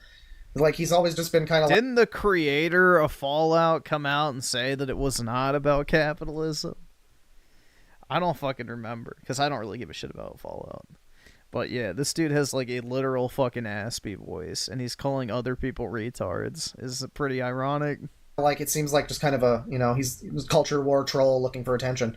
And maybe that's still what he is, but it's like, wow, I mean, if we are just at a point where it's like talking about race mixing, unironically, in your review of the Fallout show, and how the show promotes race mixing, and that's your video, I guess. Like, and yeah, he was watching it. Chud Logic was watching it, and he's like, you know, he's like I guess a more right wing type of guy. I don't know if he's fully like dyed in the wool or whatever, but yeah, I mean, it's like a lot. I mean, it's not hard to look at that and be like, wow, this guy is just a racist. I mean, this is what the fuck do you want?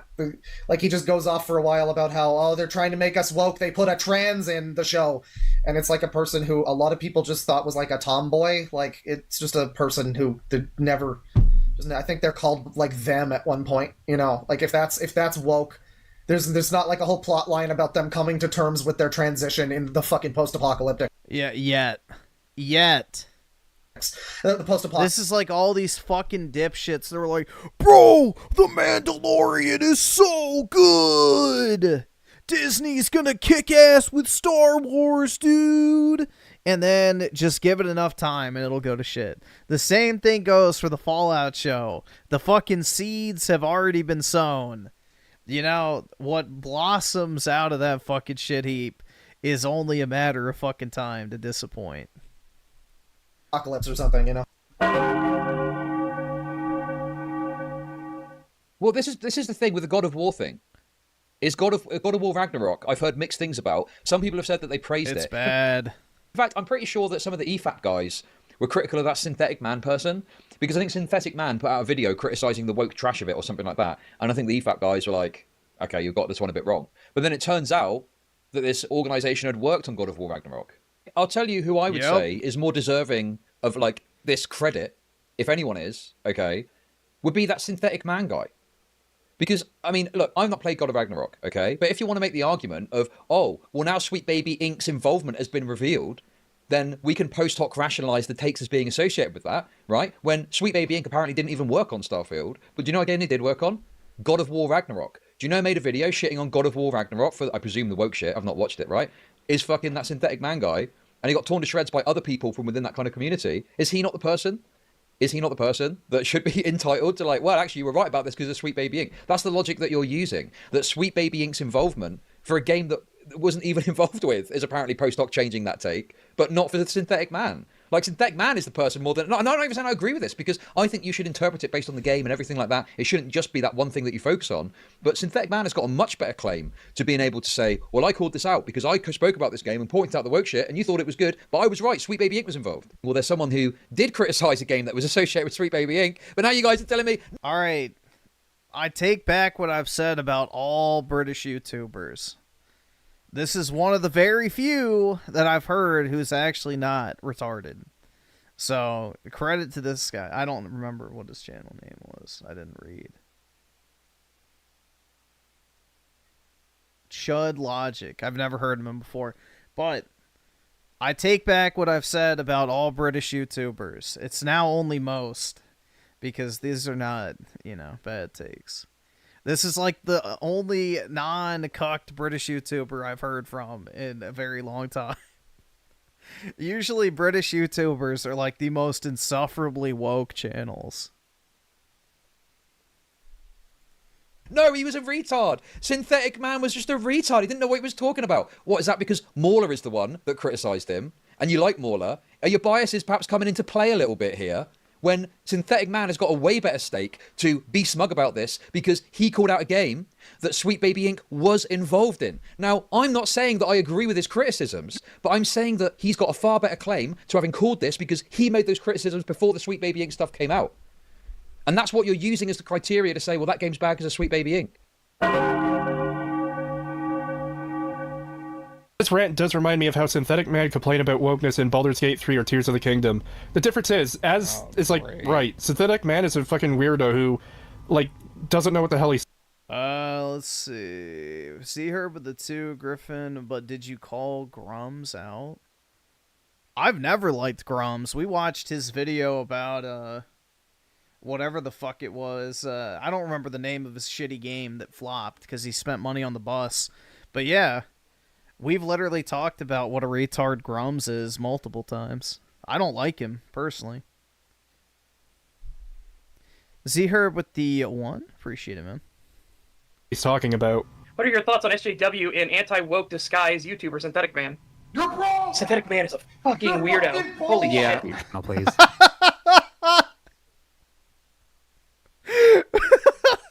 I'm sorry, dude. The irony is just way too fucking high when a literal fucking furry is calling other people fucking weirdos. Yeah, absolutely fucking not, man. He is a... No, he is a you have no right. Zero right. You are sexually attracted to animals. Fuck off. He's this piece of shit. Oh my god. Yeah, I couldn't believe all that shit. I was like, what the fuck, man? This dude is insane. That EFAP video is a wild ride, because I'd only known Synthetic Man from his YouTube videos, and his YouTube videos are pretty fucking bad.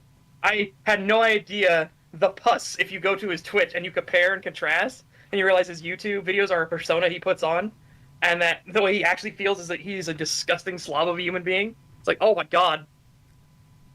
What? Wait, what do you do? I'm missing context here. Okay, so, a disgusting slob, but what? I don't think Synthetic Man has a Twitch, but whatever. He did his video and streams on God of War Ragnarok, and EFAP covered them. And Mahler I know that much because my friend Zero Needs Coffee was on there. Oh, nice. Yeah. Well, to speed it along, he says a lot of crazy shit through the video, and towards the end, like, during the whole stream, Muller is saying, you know, it's worse than that though. It's worse than you think. It still gets worse. And we're getting down to like the last 30 minutes or so of the stream. This is like an 11-hour stream, I think. And he shows a clip where Synthetic Man is talking about how Atreus and Angerboda, if they get together, how to breed the blackness out of the family by committing serial incest and killing all the males. Yeah, not kidding, by the way. Yeah. This is actually a statement he has made with total sincerity. Jesus Christ. Bro, how the fuck is that's funny as fuck? How is that a problem? Like, obviously it's a fucking joke. Like, oh my dude, people are so soft nowadays. That shit's funny as fuck, man. Yeah, it's really fucking bad. Serial incest. How is that bad? It's obviously fucking ironic. But this is the problem. Most people can't distinguish irony and sarcasm nowadays for a particular trait that most are cursed with. With the children. It's really bad, but it's also pretty funny. It is really funny, but it's just like, and every time and everything I've seen since then of Synthetic Man, where people like clip him and send it to us and shit, it just keeps getting worse. Like, what the fuck is he doing? Like, is that it's just pure self-immolation. Is that not just a joke? It did not seem like a joke. No, it was not a joke. No. Yeah, dude, it definitely wasn't a joke. It was no, the way he goes during into his it, live stream, and then he went into like intricate detail how to do it and everything. It was like, oh Jesus, fuck, mother and Christ.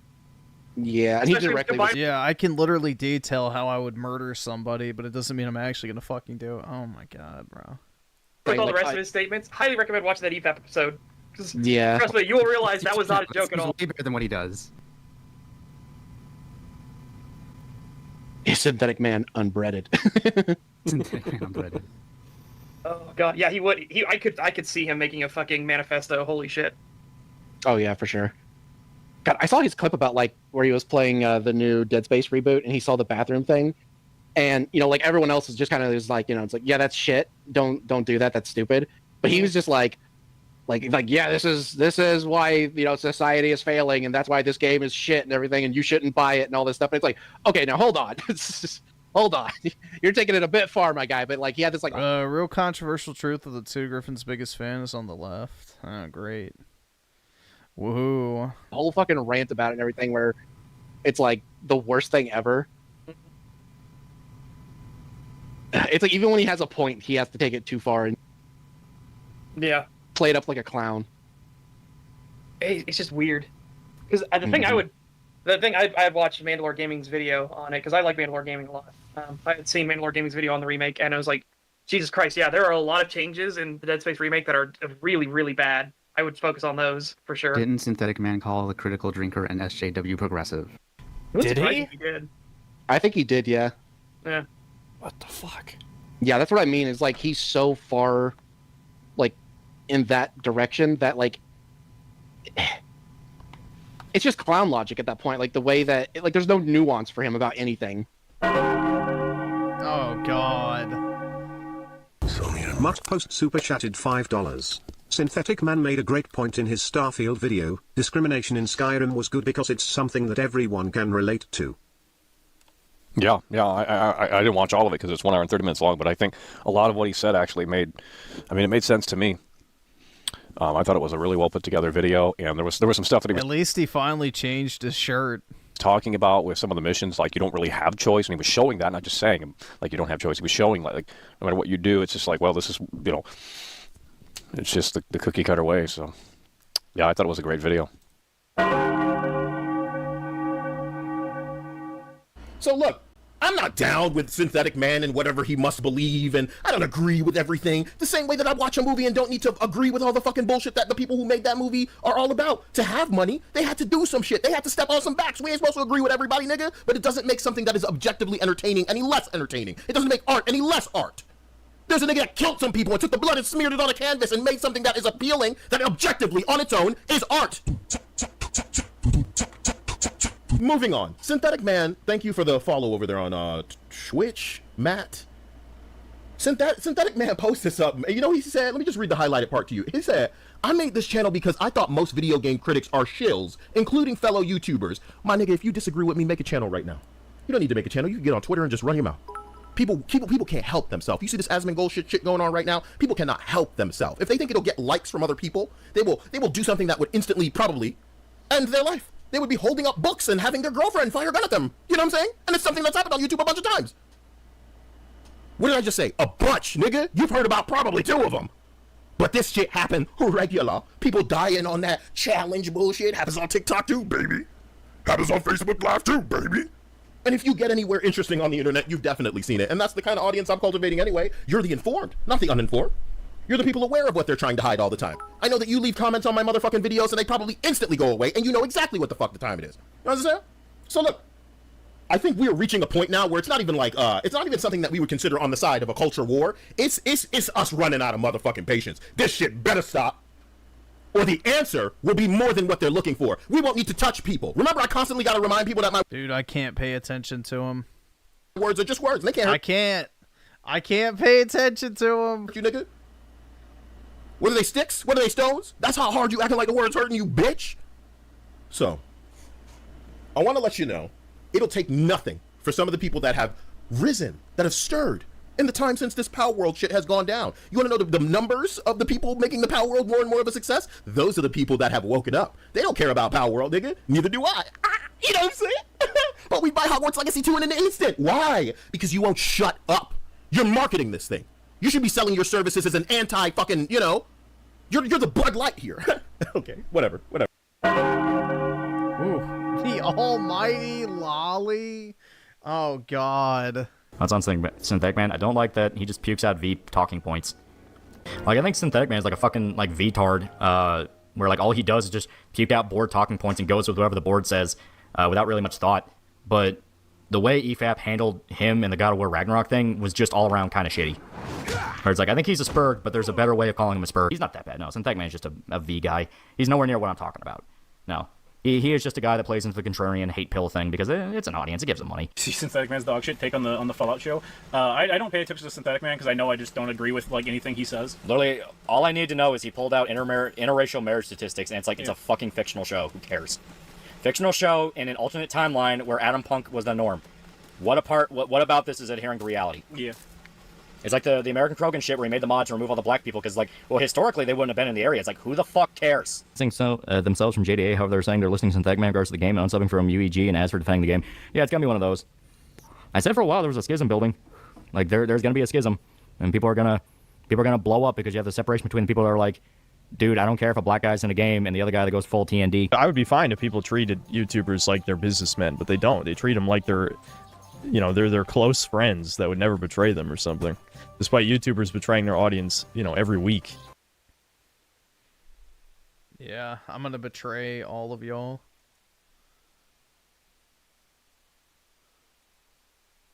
I will betray every single one of you.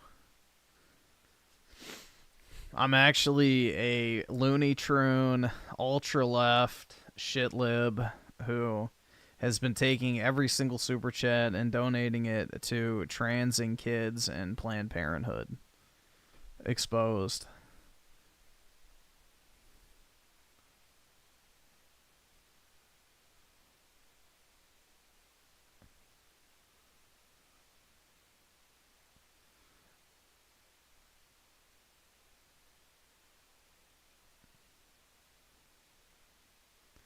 Griffin likes NPR. Oh, the radio. Yeah, fuck no. Griffin isn't... Yeah, exactly. I'm not white either.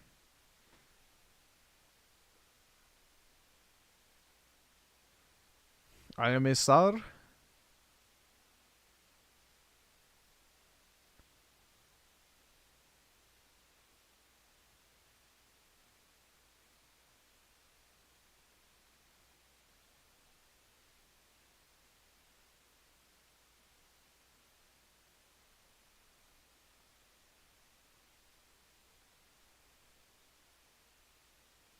Big Eagle sounds like the boys' version of Griffin, maybe. If the Democrats paid 10 million... Wait, Griffin 10 million, he would switch up? Maybe. But for how long would I have to switch up? I guess that's more important. Is it like for a one-off thing or for like a year or what? I mean, I would LARP as a leftist for a year for $10 million. Because then you could take the $10 million and use it to fuck them over even more.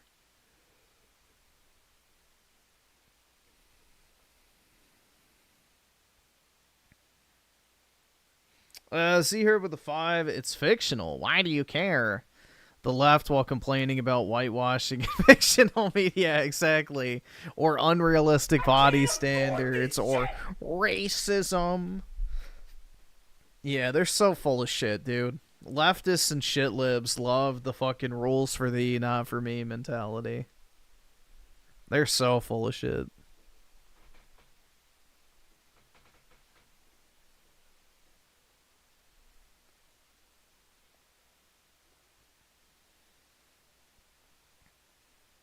If race doesn't matter, why was it changed? Is the only question you need to ask them.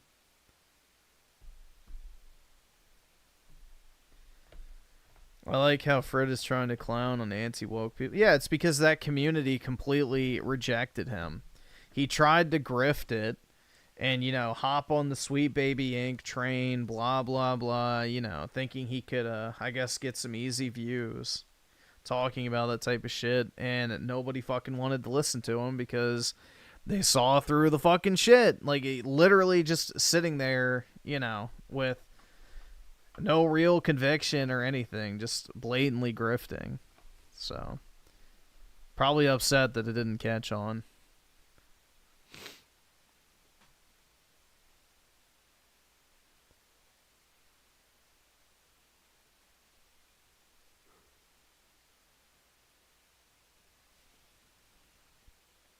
Dude, the thing is I don't like about most anti-woke people is they're incredibly corny, and it's a right-wing problem in general, man. Like, most right-wing / conservative influencers are incredibly fucking corny.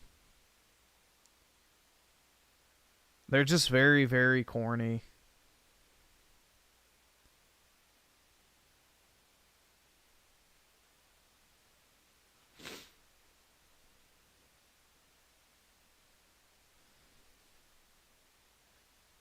Like, there's just way too much Facebook mom energy in right-wing, like, you know, online media.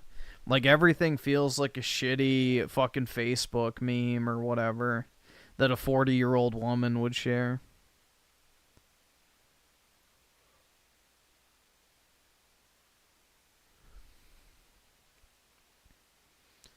Benny Johnson, yeah, he's guilty of that. And then, I mean, there's a lot of examples. Like, I think Steven Crowder, when he does, like, his skits and stuff, are fucking obnoxious. I don't know, dude. I just, like, you don't need to, like, force comedy. And that's the problem, is people think, like, yeah, everything has to be humorous. It's like, no, it doesn't. The problem is most people aren't intellectually stimulating, so they have to rely on shit tier fucking humor in order to have some sort of personality. Ben Shapiro. All right, well, to Ben Shapiro's credit, he is not cringe. So, I don't really like Ben Shapiro that much, but he's not cringe. Like, he's not trying to be a fucking comedian. He takes himself seriously. He makes his point and then moves on. He's not, like, making some gay fucking comedy skit or forcing memes and all that type of crap. I don't know. From what I've seen of Ben Shapiro, he seems pretty, like, I don't know. He's pretty normal, I guess is the word to use. He's not, like, forcing Facebook humor and shit. Nah, he's pretty cringe. He still has his leftist. He makes money off of that. Like, is he making obnoxious jokes about it constantly, or does he just have it sitting on his desk? Like, if he's making Facebook tier memes about it, then yeah, I think that's cringe. I haven't seen clips of that, but yeah, I don't know. I'm not really a Ben Shapiro fan, so I don't watch him.